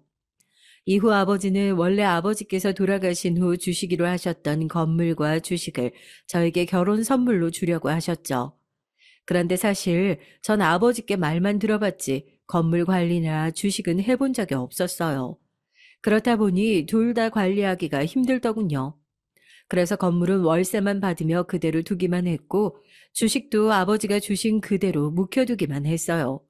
그런데 제가 건물과 주식을 그대로 두고 있다는 걸 알게 된 남편이 굉장히 놀라더군요. 여보, 건물이랑 주식 관리가 많이 힘들다면 장인 어른께 잘 말씀드려서 내가 한번 관리해보면 안 될까? 어차피 내가 하는 일이 그거기도 하고 나 잘할 자신 있어. 하긴 여보 하는 일이 투자 관리라고 했지? 여보가 관리해준다면 나야 너무 좋지. 그럼 우리 날 잡아서 같이 아빠 뵈러 가자. 남편은 투자 관리 회사에서 컨설턴트로 일을 하고 있었어요. 그래서 남편이 관리해준다면 저는 당연히 믿고 맡길 수 있다고 생각했죠. 그렇게 저는 남편과 같이 아버지를 찾아가 건물과 주식 관리에 대해서 말씀을 드렸어요. 처음에 아버지는 남편이 건물이나 주식을 관리하고 싶다는 말에 심기가 불편해 보였습니다. 그렇지만 남편이 그동안 자신이 어떻게 주식을 운용해 왔고 어떤 방식으로 투자를 했는지 꼼꼼하게 자료를 준비해서 아버지께 보여드리자 표정이 달라지셨죠. 장인어른 무엇을 걱정하고 계시는지 잘 압니다. 하지만 저는 미나 남편이에요. 저는 항상 미나가 잘 되길 바라고 앞으로도 미나가 돈 걱정 없이 살았으면 합니다. 혹시라도 제가 미나의 재산을 욕심내는 거로 생각하신다면 큰 오산이십니다. 절 한 번만 믿고 맡겨주시면 안 되겠습니까? 아버지는 남편이 준비한 자료와 진심 어린 호소에도 반신반의하시며 허락하지 않으셨어요. 하지만 남편이 며칠 동안 자신 있다는 듯 말하자 결국 아버지께서도 한번 해보라며 허락해 주시더라고요. 그 후 남편은 기다렸다는 듯이 행동하기 시작했습니다. 바로 아버지가 제게 증여해 주신 건물의 점포들을 싹 정리하고 어디 가서 사람을 만난다고 하더니 프랜차이즈를 들여오더군요. 그리고 건물 외관까지 단장하더니 단 1년 만에 임대료와 건물값을 2배 이상으로 만들어 놓은 거예요. 주식도 마찬가지였습니다. 어디에서 정보를 얻었는지는 모르겠지만 최고점에서 주식을 팔았다고 하더니 그 돈을 또 다른 곳에 투자를 해 몇 배나 되는 수익을 만들더라고요. 정말 깜짝 놀랐습니다. 남편이 손대면 마치 마법처럼 재산이 불어났어요. 처음엔 반신반의하시던 아버지도 남편이 손대는 족족 사업과 투자가 크게 성공하자 굉장히 흡족해 하셨어요. 그때부터 아버지는 오히려 남편을 먼저 불러서 주식 투자에 대한 도움을 받으시거나 갖고 계신 건물의 관리를 맡기기도 하셨습니다. 남편은 아버지가 맡긴 일이라면 잠도 안 자고 매달려서 최고의 성과를 만들었습니다. 남편의 그런 모습에 아버지는 점점 남편을 깊게 믿으시게 됐죠. 자네가 손대는 건 뭐든 다 잘 되니 내가 요즘 기분이 너무 좋아서 안 먹어도 배부르고 잠을 안 자도 힘이 넘치네. 아주 신통방통해. 우리 사위가 아주 최고다 최고야. 아닙니다, 장인어른. 다 장인어른이 믿어주신 덕분이죠. 덕분에 운도 술술 따르는 것 같아서 제가 오히려 감사합니다. 이 사람이 이렇게 능력이 좋으면서 겸손하기까지 하고 말이야. 그래, 사내라면 그런 겸손한 모습도 있어야지. 자네는 보면 볼수록 참 마음에 들어. 아버지의 인정을 받은 남편은 날개를 단 것처럼 훨훨 날아다녔습니다. 저는 그런 남편을 보며 쉬어가면서 일하라고 했지만 남편은 더 열심히 해서 저와 아버지께 멋진 결과를 보여주고 싶다고 하더라고요. 남편은 일에 매진하면서 한편으로는 가정에도 충실한 사람이었어요. 덕분에 저는 심적으로나 육체적으로나 행복하고 충만한 나날을 보내고 있었죠. 그렇게 행복한 날만 가득할 거라 생각하던 어느 날 제 핸드폰으로 전화 한 통이 왔습니다. 전 아직도 그날이 생생하게 기억나요. 어딘지 모르게 불안함이 엄습하던 날이었죠. 저의 직감이 피할 수 없는 어떤 운명이 다가오는 걸 느꼈던 걸까요? 주말 밤에 평온함을 느끼던 중 날카롭게 울리는 핸드폰을 받아보니 전혀 모르는 사람이 아버지 이름을 말하며 아는 사람이냐고 묻더군요. 네, 제 아버지신데 무슨 일이세요? 환자분께서 머리에서 피를 흘리며 쓰러져 계셔서 지금 응급실로 이송되어 오셨습니다. 아무래도 긴급 수술에 들어가야 할 것 같은데 보호자분의 사인이 필요해서 핸드폰 전화 이력 중 가장 위에 있는 분께 전화를 드렸어요. 뭐라고요? 우리 아빠가요? 네, 지금 바로 갈게요. 저는 너무 놀라 신발도 제대로 신지 못하고 바로 병원으로 향했습니다. 남편도 제 전화를 받고 바로 병원으로 오려고 했지만 직장인들의 퇴근 시간에 걸려서 차가 막힌 탓에 몇 시간 뒤에나 도착할 수 있었어요. 저는 뒤늦게 온 남편을 붙들고 그 자리에서 엉엉 울고 말았습니다. 여보, 어떡해? 우리 아빠 돌아가시면 나 이제 어떡해? 괜찮을 거야, 여보. 장인어른은 강한 분이시잖아. 다 이겨내고 금방 회복하실 거야. 너무 걱정하지 말어. 그날 남편이 오열하던 저를 계속해서 달래주던 게 생각이 납니다. 안절부절 못하는 저를 차분하게 안고 다독여 주었던 그 손이 아직도 느껴지는 것 같아요. 이 당시에 저는 믿을 사람이 남편밖에 없었습니다. 남편이 옆에 있어주면 아버지의 수술도 다 잘 될 것만 같았어요. 하지만 아버지의 수술은 예정된 시간보다 점점 더 길어지기 시작했습니다. 남편은 저보고 차라리 집에 돌아가서 필요한 것들을 챙겨오라고 하더군요. 하지만 저는 싫다고 하고 계속 수술실 앞에서 기다렸어요. 결국 저를 보다 못한 남편이 집으로 돌아가 다른 것들을 챙겨왔죠. 솔직히 이때는 세상이 무너지는 것 같은 충격과 불안으로 여러 가지가 뒤섞여 있어서 기억이 뒤죽박죽이에요. 하지만 그때 남편이 저를 챙겨주던 건 고맙고 미안한 기분으로 남아 있습니다. 긴 시간 끝에 아버지의 수술이 끝나고 의사 선생님께서 말씀하시길 다행히 아버지께서 고비는 넘기셨다고 하더라고요. 이제 기다리기만 하면 된다고 하셔서 얼마나 안심했는지요. 저는 며칠 동안 안도와 걱정이 뒤섞인 마음으로 아버지께서 깨어나시기를 기다렸습니다. 그런데 아무리 기다려도 아버지께서 일어나질 못하시는 거예요. 의사 선생님, 뭐가 잘못된 거 아닐까요? 우리 아빠가 며칠이면 깨어나신다고 하셨는데 아직도 일어나실 기미가 안 보이세요. 보호자분, 걱정하시는 마음은 이해합니다. 하지만 환자분들의 상태에 따라 회복하시기까지 시간이 더 걸리시기도 해요. 하루만 더 기다려 보시죠. 그때마다 저는 의사 선생님의 말씀을 믿고 계속 기다렸습니다. 하지만 자꾸만 불안한 기분이 들었어요. 이대로 아버지께서 일어나지 못하실 것만 같았죠. 그런데 며칠 뒤 아버지의 상태를 확인하신 의사 선생님께서 무거운 얼굴로 저와 남편에게 할 말이 있다고 하시는 거예요. 보호자분, 이런 말씀을 드리게 돼서 안타깝습니다만 아무래도 환자분께서는 중증 외상성 뇌 손상으로 식물인간 상태로 판단이 됩니다. 음, 뭐라고요? 지금 우리 아빠가 식물인간이 된다고 말씀하시는 거예요?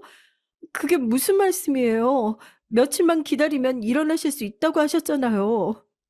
정말 죄송합니다.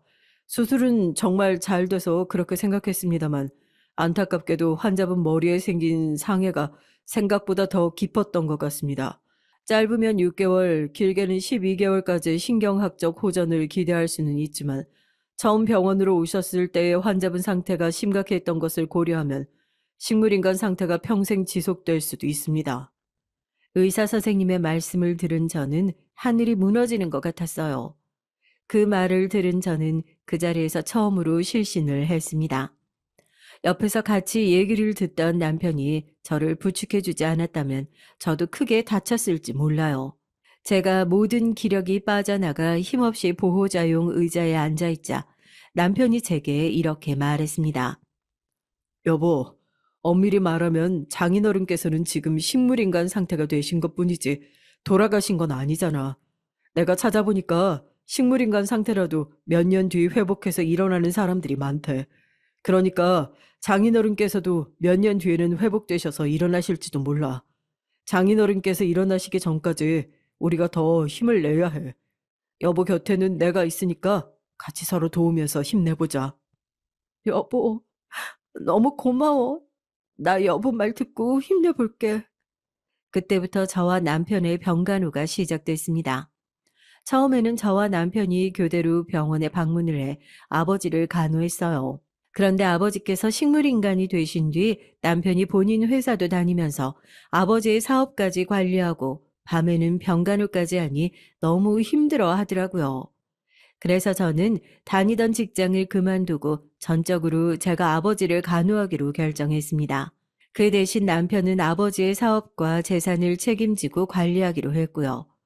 그렇게 저는 집보다 병원에서 지내는 시간이 많아졌고 남편은 회사에서 보내는 시간이 더 많아졌습니다. 그런데 이때부터 모든 불행이 시작됐습니다. 어느 순간부터 남편은 제게 점차 차가워지기 시작했어요. 병원에도 찾아오지 않고 집에 들어오지 않는 날이 많아졌습니다.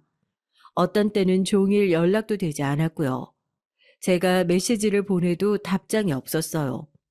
저는 점차 이상해지는 남편의 행보에 불안감을 느꼈습니다. 여보, 요즘 왜 이렇게 연락이 안 돼? 전화도 안 받고, 메시지에 답도 없고, 그리고 어제는 왜 또 집에 안 들어왔어? 집에 못 들어올 만큼 그렇게 많이 바빠? 당연하지. 요즘 당신 아버지 회사 굴러가게 하는 게 누구라고 생각하는 거야? 바로 나야. 내가 요즘 얼마나 바쁜지 알아? 나 잠 한숨 잘 시간 없어. 내 잠도 못 자고 이렇게 열심히 일하니까 그나마 유지되는 거라고. 그러니까 뭐라고 좀 하지 마. 저도 처음에는 남편 말을 믿었습니다. 남편 말대로 남편은 정말 바쁘게 생활하고 있었거든요. 그래서 저는 남편에게 스트레스를 주고 싶지 않아서 더는 물어보거나 하지 않았어요. 그런데 이상하게 남편이 술에 심하게 취해서 돌아오는 날이 많아지기 시작했습니다. 제가 대화 좀 하려고 기다려도 술에 취해 들어와 피곤하다며 골아 떨어졌고, 아침에는 조금이라도 말을 걸면 빨리 나가봐야 한다면서 저와 대화를 하지 않으려고 피하더라고요. 꼭 무언가를 숨기는 사람 같았습니다. 저는 남편의 행동이 너무 이상하게 느껴져 참을 수가 없었어요. 결국 저는 남편이 잠들어 있을 때 남편의 카드 내역과 핸드폰 내역을 확인했습니다. 그런데 카드 내역과 핸드폰 내역을 확인해 보니 전부 다 술집에서 쓴 내역밖에 없더라고요.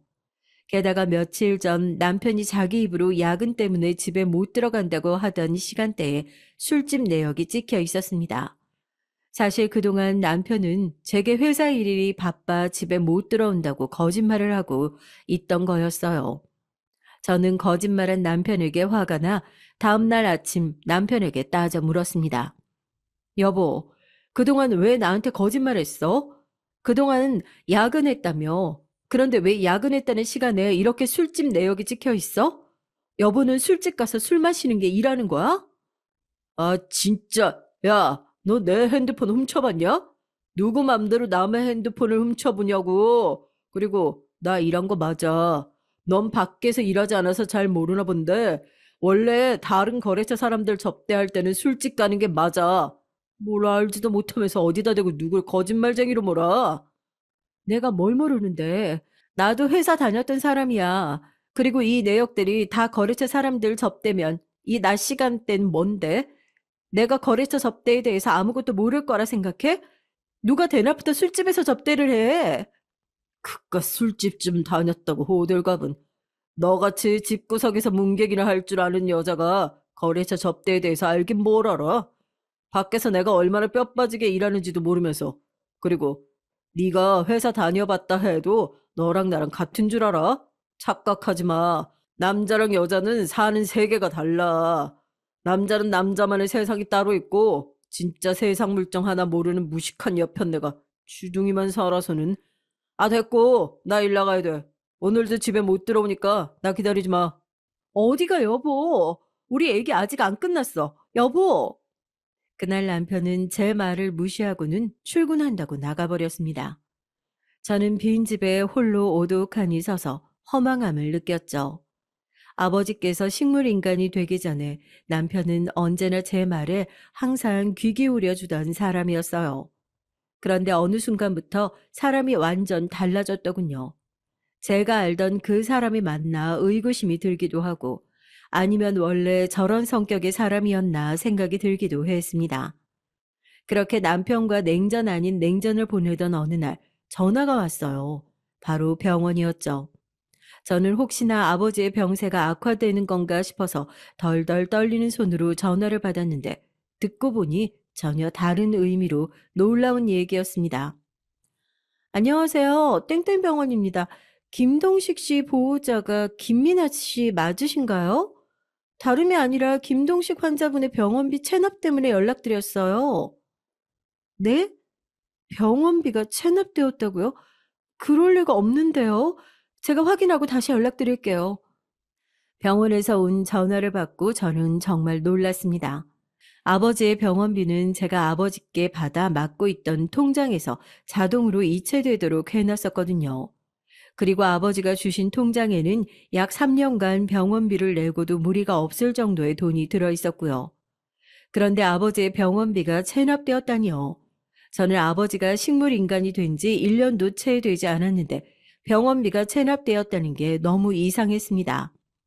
저는 그 길로 당장 은행에 가서 아버지의 통장에 남은 돈과 이체 내역을 확인했어요. 그런데 아버지의 통장에 돈이 한 푼도 없는 거예요. 그래서 놀라서 이체 내역을 확인해 보니까 아버지의 병원비가 몇 번 이체된 뒤 남은 돈 전액이 다른 계좌로 이체된 기록이 있더군요. 은행 직원에게 물어 이체 계좌를 확인했는데 알고 보니 그 계좌는 남편의 계좌였습니다. 저는 순간 분노와 불안이 동시에 몰려오는 것을 느끼고 그 자리에서 남편에게 전화를 걸었어요. 여보, 나야.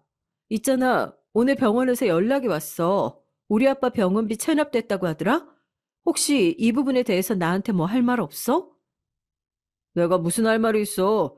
장인어른 병원비는 알아서 자동이체 해뒀다고 하지 않았어? 정말 나한테 할 말 없어? 내가 오늘 병원 연락받고 아버지 병원비 빠져나가는 통장 확인해 봤는데 은행 직원이 전액 다 당신 계좌로 이체되었다고 하던데? 아, 그건 내가 잠깐 장인어른 사업 관련해서 돈이 필요해서 이체해둔 거야. 그것 때문에 병원비가 체납된 건가 보네. 지금 내가 바로 알아보고 처리할 테니까 다음부턴 그런 전화 오거나 하면 그냥 나한테 말해줘. 내가 다 알아서 할 테니까 당신은 확인할 필요 없어. 그럼 끊는다. 남편은 제가 뭐라 대답할 새도 없이 그저 쏘아붙이듯이 말을 끝내고 전화를 끊어버렸습니다. 저는 끊긴 핸드폰을 붙잡고 그 자리에 우두커니 서 있었어요.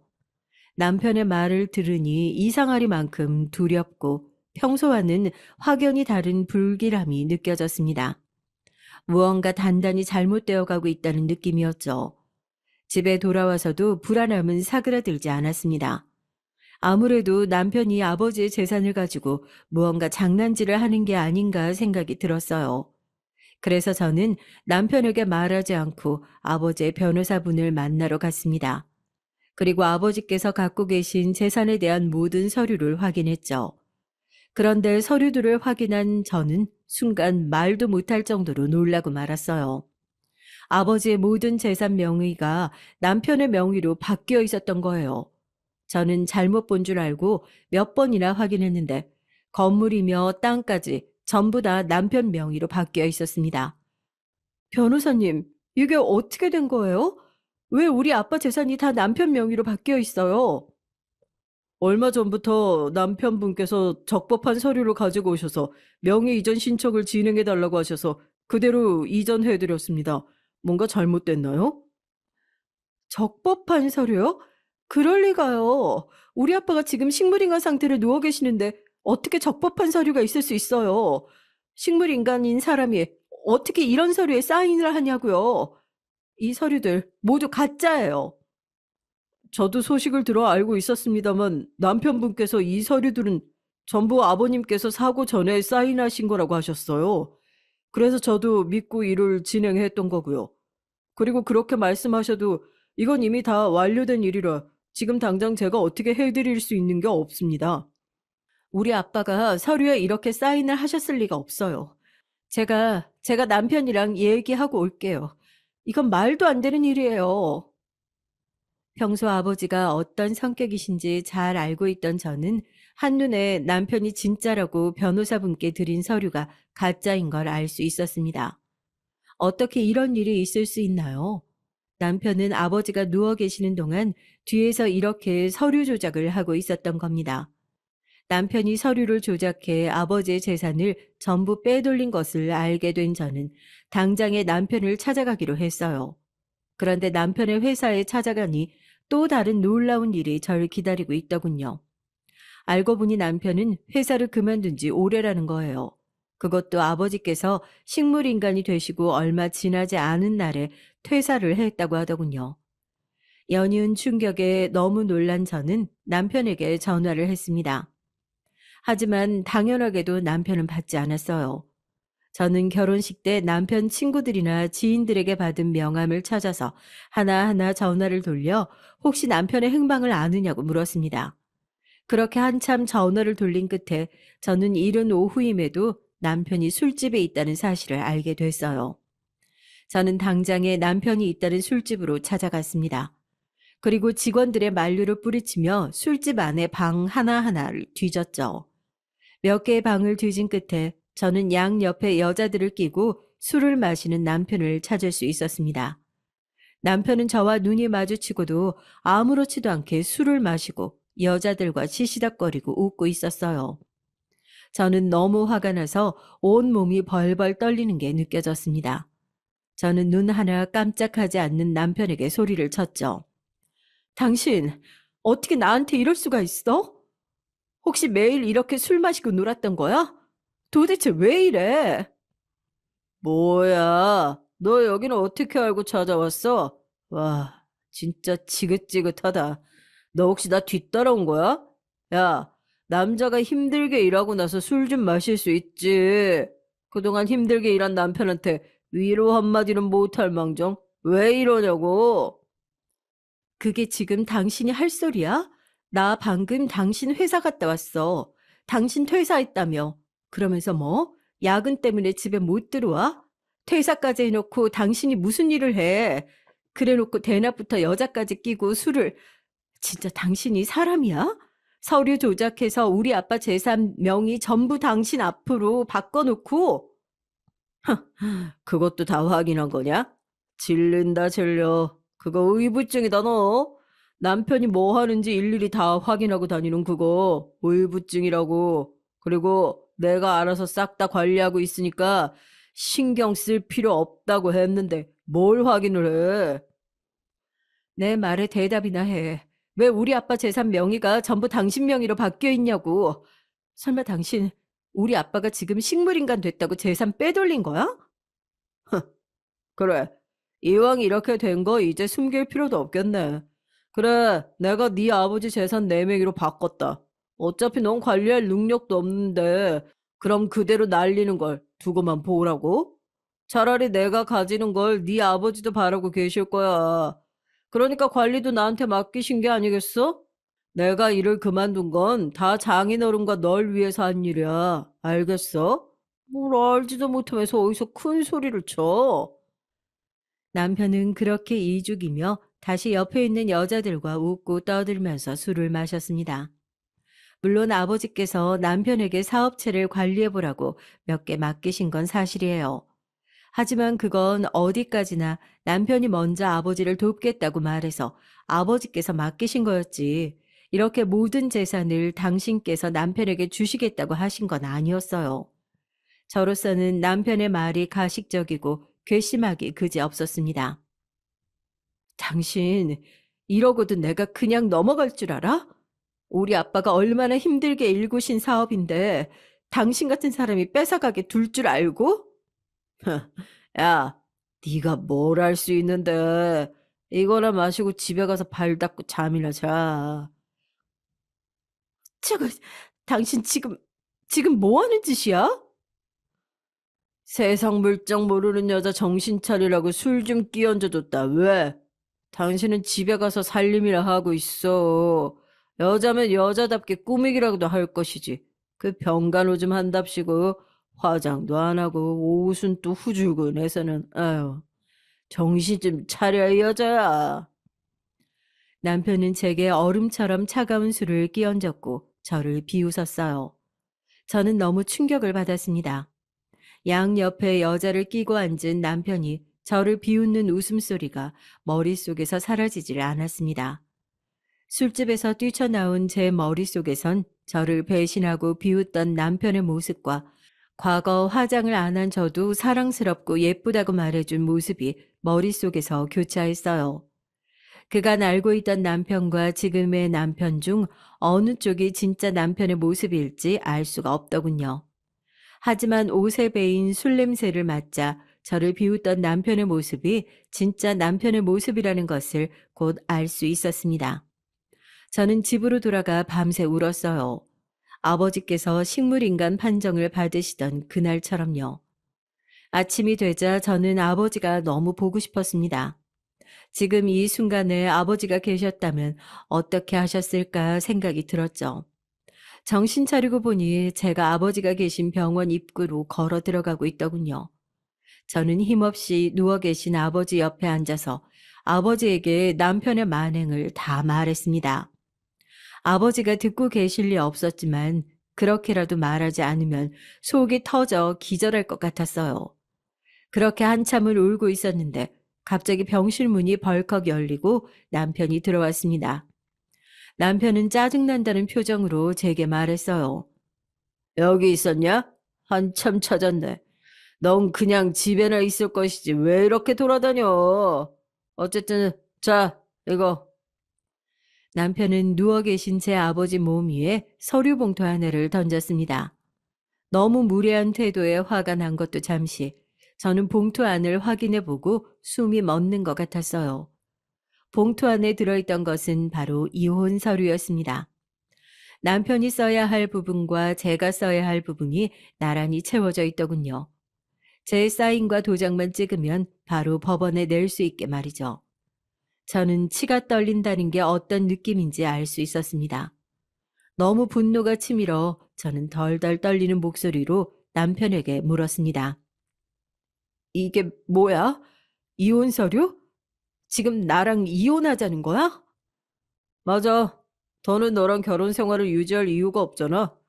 이전에는 뭐 재산이나 있어서 결혼한 거지만 이제 너한테 남은 게 뭐야? 아무것도 없는데. 당신 너무 잔인하다. 어떻게 나한테 이럴 수가 있어? 애초에 이러려고 나랑 결혼한 거야? 아, 이제 와서 그런 거 따지면 뭐해. 중요한 건 이제 난 부자고 당신은 빈털털이라는 건데. 그거 내가 다 채워뒀으니까 당신은 사인만 하면 돼. 지금 당장 해주면 정말 좋겠지만 못하겠으면 최대한 빨리 해주면 좋겠어.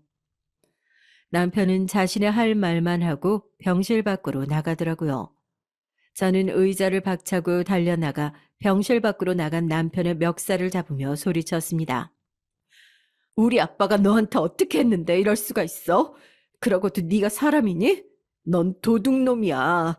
제멋대로 조작한 서류 가지고 식물인간으로 누워있는 사람 재산 훔친 도둑. 야, 내가 조작했다는 증거라도 있어? 그 서류들 전부 저기 누워있는 노인네가 저렇게 되기 전에 사인한 거라니까. 그리고 네 그 잘난 아빠가 나한테 해준 게 뭐가 있어? 해줬어도 내가 해준 게 더 많지. 끝까지 그렇게 말하는구나. 두고 봐. 내가 증거 찾아서 너 고소할 거야. 그래서 내가 너 감옥에 쳐넣을 거야. 알았어? 그러든지 말든지. 그런 건 알아서 하고 구질구질하게 들러붙지 마. 이게 얼마짜리 옷인 줄 알아? 이 더러운 손이나 놔. 저는 남편의 손에 밀려 병원 복도 바닥을 나뒹굴었습니다. 동시에 벽에 머리를 부딪히고 말았죠. 쿵 소리가 날 정도로 부딪히니 너무 아프더군요. 저는 고통에 비명을 지르며 바닥에 일어나지도 못했어요. 남편은 바닥에 쓰러진 저를 보고도 코웃음을 치고는 그냥 가버리려고 했습니다. 저는 분한 마음에 눈물을 줄줄 흘리며 바닥에 쓰러져서 아버지를 불렀어요. 제가 그동안 바보같이 너무 남편을 믿는 바람에 이런 일이 생긴 것 같았습니다. 그런데 그때 갑자기 누가 남편에게 큰 소리로 호통을 쳤어요. 이 서방 이놈, 넌 오늘 내 손에 죽을 줄 알아라. 익숙한 목소리에 깜짝 놀라서 고개를 들어보니 제 앞에 놀라운 광경이 펼쳐져 있었습니다. 남편에게 소리를 지른 건 바로 제 아버지였어요. 식물 인간으로 누워 계시던 아버지가 두 발로 병원 침대에서 일어나 복도에 서 있던 남편에게 저벅저벅 걸어가고 계셨죠. 저는 꼭 귀신이라도 본 것처럼 놀라 소리도 못 지르고 아버지를 바라보고 있었습니다. 저와 마찬가지로 남편도 엄청나게 놀랐는지 순간 아무 말도 못하고 어버버거리면서 아버지를 향해 손가락질 하더라고요. 아버지께선 자신에게 손가락질하는 남편에게 다가가시더니 주먹을 날리셨습니다. 퍽 소리가 날 정도로 센 주먹에 맞은 남편은 저처럼 바닥을 뒹굴었어요. 장인어른, 이게 어떻게... 이 자식이 내가 너 어디까지 하나 두고 보고 있었다. 근데 감히 내 딸 눈에서 눈물 나게 하고 이혼 요구를 해? 그것도 모자라서 내 귀한 딸을 이렇게 내팽개쳐? 아닙니다. 장인어른 그게 아니라... 남편은 서둘러 변명을 하려고 했습니다.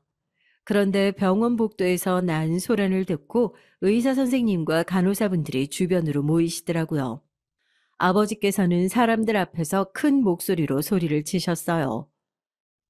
아니긴 뭐가 아니야. 내가 너 문서 위조해서 내 재산 빼돌리고 있는 거 모를 줄 알았어? 내가 다 알고 있었다 이놈아. 여기 지금 경찰에 신고 좀 해주세요. 우리 딸 때린 거랑 살인미수로. 네? 아빠 그게 무슨 말이에요? 살인미수라니. 날 식물인간으로 만든 게 바로 이놈이었어. 아버지의 외침에 너나 할 것 없이 주변의 모든 사람이 다 놀랐습니다. 그리고 그중 간호사 한 분이 재빠르게 경찰에 신고를 해주셨어요. 덕분에 남편은 도망가지도 못하고 그 자리에서 바로 경찰에 끌려갔죠. 저는 남편이 경찰에 끌려가는 동안 그 자리에서 아버지를 껴안고 울음을 터뜨렸습니다. 다시는 평생 아버지 목소리를 못 들을 줄 알았는데 꿈만 같았거든요. 도대체 어떻게 아버지가 일어나시게 된 건지 알 수가 없었죠. 아빠, 아빠, 난 아빠가 다시는 못 일어날 줄 알았어. 어이구, 내 딸. 아빠 때문에 많이 걱정했지. 이제 걱정할 거 없다. 안심해도 돼. 그날 소동이 가라앉고 나서 아버지와 저는 병실에서 밤새도록 얘기를 나눴어요. 알고 보니 아버지께서는 사실 한 달 전쯤 정신을 차리셨다고 해요. 처음에는 손가락만 움직이실 수 있을 정도로 상태가 안 좋으셨지만 날이 갈수록 천천히 팔도 움직이실 수 있게 됐고 말도 조금이나마 할 수 있게 되셨대요. 제가 아버지를 보러 왔을 때마다 우는 게 너무 마음 아팠지만 조금 더 나아진 후에 일어나서 제게 괜찮은 모습을 보여주고 싶으셨대요. 그런데 하루는 제가 남편과 아버지 병문안을 왔을 때 아버지가 귀를 의심할 정도로 화가 나는 얘기를 들으신 거예요. 그건 바로 남편의 전화 통화였어요. 이제 얼마 안 남았어. 걱정하지 마. 내가 의사한테 물어봤어. 이 양반 못 일어난대. 일어난다고 해도 후유증 때문에 말도 못할 거라는데? 그리고 어차피 내가 이렇게 만든 거 아무도 몰라. 지금까지 경찰 조사도 안 들어온 거 보면 몰라. 그때 남편의 전화 통화로 아버지는 많은 것을 알게 되셨고 그동안 남편이 한 일에 대한 확실한 증거를 모으시려고 참고 있었다고 합니다. 저와 남편 몰래 변호사도 부르시며 증거를 모으셨다고 하더라고요. 그중 아버지께서는 녹음 파일 하나를 제게 들려주셨는데요. 그건 남편이 병실로 찾아와 누워 계시던 아버지에게 한 말을 녹음한 것이었습니다. 아, 왜 이렇게 즐겨? 왜 한 번에 가시지 않고 사람을 이렇게 번거롭게 만드냐고요? 장인어른, 그때 제가 내리쳤을 때 한 번에 돌아가셨으면 얼마나 좋았습니까? 예전부터 생각했던 거지만 역시 참 번거로운 분이시네요. 저는 천인공노할 남편의 말에 분노를 주체할 수가 없었습니다. 그리고 왜 이런 말을 듣고도 가만히 계셨던 거냐고 아버지께 여쭤봤죠. 그놈이 생긴 것과는 다르게 워낙 떠버리라 다음에 찾아왔을 때는 좀 더 결정적인 말을 하지 않을까 싶어서 기다리고 있었지. 그놈의 뒤통수를 확실하게 치려면 조금 더 증거를 모을 필요가 있었고 말이다.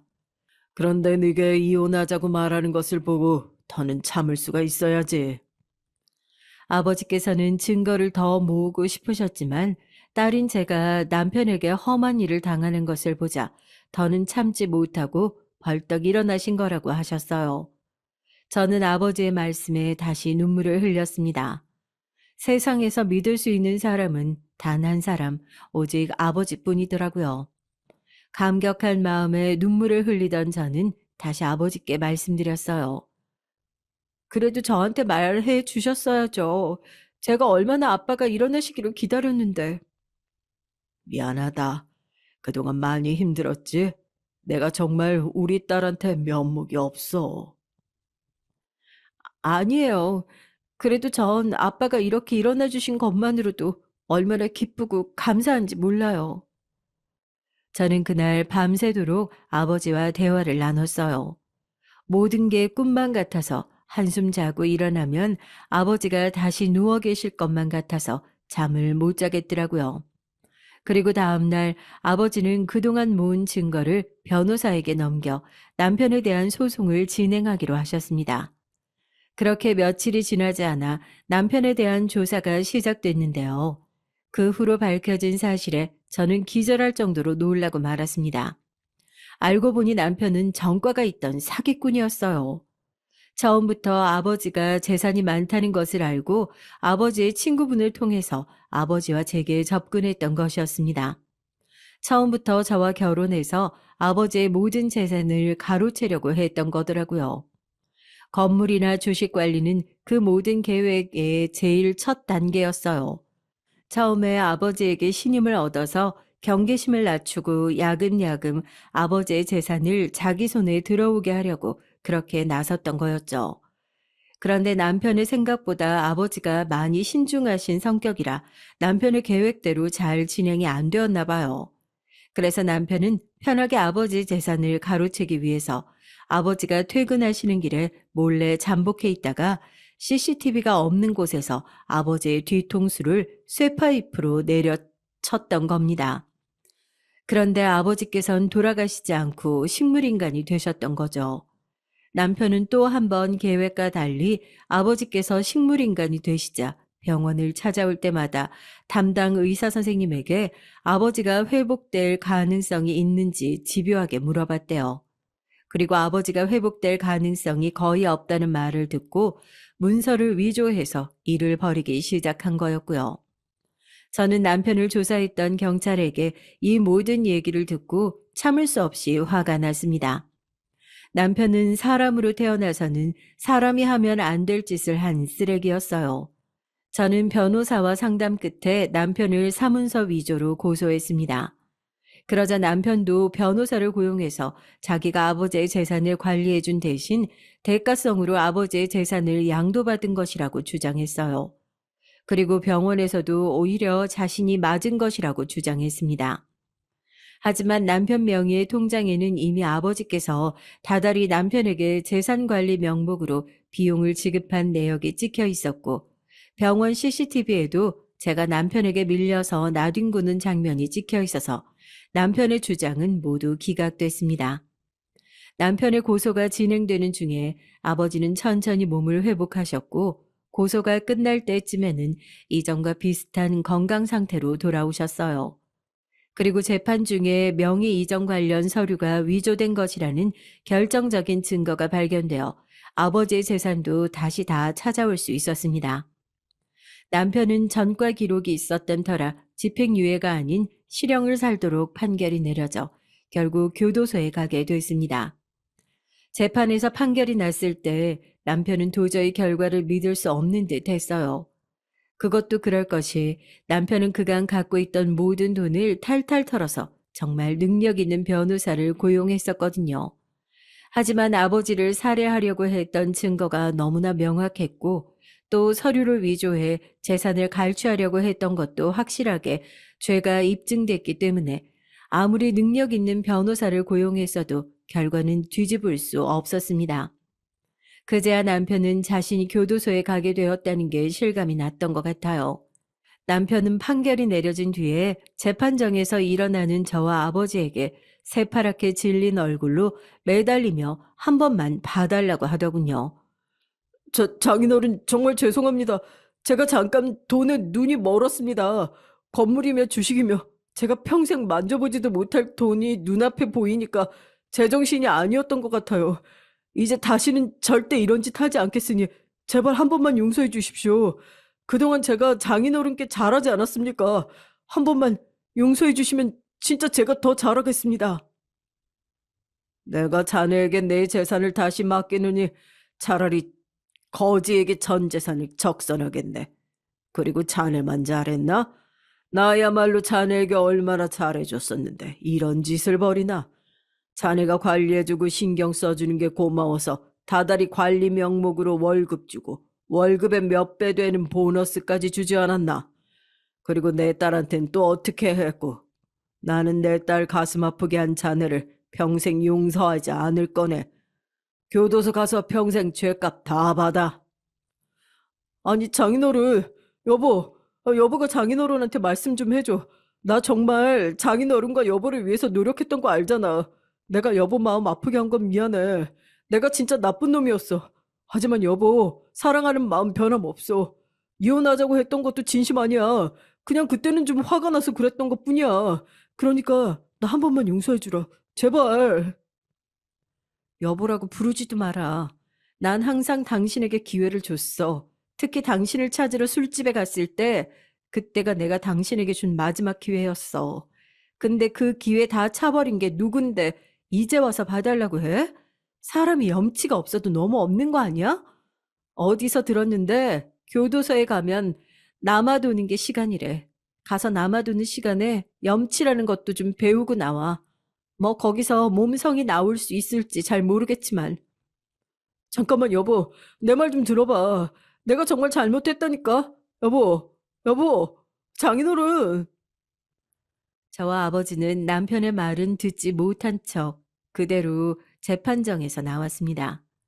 이후 남편은 교도소에 수감됐고 그때 저는 법원에 남편이 미리 작성해둔 이혼 서류를 제출했어요. 솔직히 남편이 준 서류는 참 잘 작성이 되어 있어서 정말 제가 도장만 찍으면 됐었죠.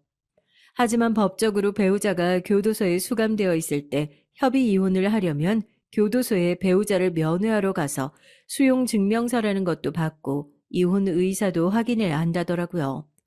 하지만 저는 다시는 남편의 얼굴을 보고 싶지 않아서 변호사를 통해 남편에게 이혼 신청 소식을 전했습니다. 그랬더니 남편이 변호사한테 뭐라고 했는 줄 아세요? 자기는 절대 결혼하지 않을 거라고 했답니다. 정말 어이가 없었죠. 결국 저는 이혼 소송을 진행했고 교도소에 있는 남편에게 이혼소장을 보냈습니다. 교도소에서 이혼소장을 받은 남편은 끝까지 이혼하지 않겠다고 버티더군요. 그리고는 교도소 안에서 답변서까지 작성해 제출했습니다. 하지만 남편은 이미 사기 전과가 있었고 절 때렸던 것과 아버지에게 살인에 가까운 상해를 입힌 것까지 모두 입증되어 판결이 난 상태였기 때문에 남편 답변서는 무용지물이었어요. 남편은 교도소 안에서 자신이 할 수 있는 게 아무것도 없다는 것을 깨닫고 난동을 부렸다고 합니다. 교도소 안에서 남편이 발악을 한다는 소식을 듣자 속이 후련하기까지 하더라고요. 남편 본인이 자기 발등 찍은 거나 마찬가지였죠. 이후 저는 이혼 소송에서 승소해 무사히 남편과 이혼했습니다. 그렇지만 남편은 이혼 소식을 받고 난 뒤에도 지치지 않고 교도소에서 제게 편지를 보냈어요. 난 아직도 당신을 사랑한다. 내가 교도소에서 나가면 우리 다시 한번 잘해보자 같은 말이 쓰여 있었습니다만 다 말도 안 되는 소리였죠. 저는 편지를 찢어버리고 단 한 번도 남편을 찾아가지 않았습니다. 이제는 전 남편이 된 그 남자 때문에 저와 아버지가 얼마나 힘들었었는데요. 앞으로는 행복한 미래만 있을 거로 생각하면서도 인간 불신에 걸리지 않도록 정말 많이 노력해야 했습니다. 그 뒤로 저는 심리 상담을 다니면서 동시에 아버지의 사업을 배우기 위해 열심히 공부했고 지금은 아버지의 사업 중 하나를 맡아서 직접 운영하고 있습니다. 저는 전 남편 덕분에 제가 얼마나 세상 물정을 몰랐는지 뼈저리게 알게 됐어요. 그리고 이제라도 아버지와 저 자신을 지키기 위해 노력하고 있습니다. 알면 알수록 세상은 너무나 무섭더라고요. 언젠가 또 비슷한 일이 생기는 건 아닐지 불안하고 말이에요. 하지만 이전처럼 아무것도 모른 채로 당하지 않도록 항상 준비하며 살아가려고 합니다. 제 사연을 들어주신 분들은 이런 일 없이 항상 좋은 일만 가득하시길 바랄게요. 감사합니다.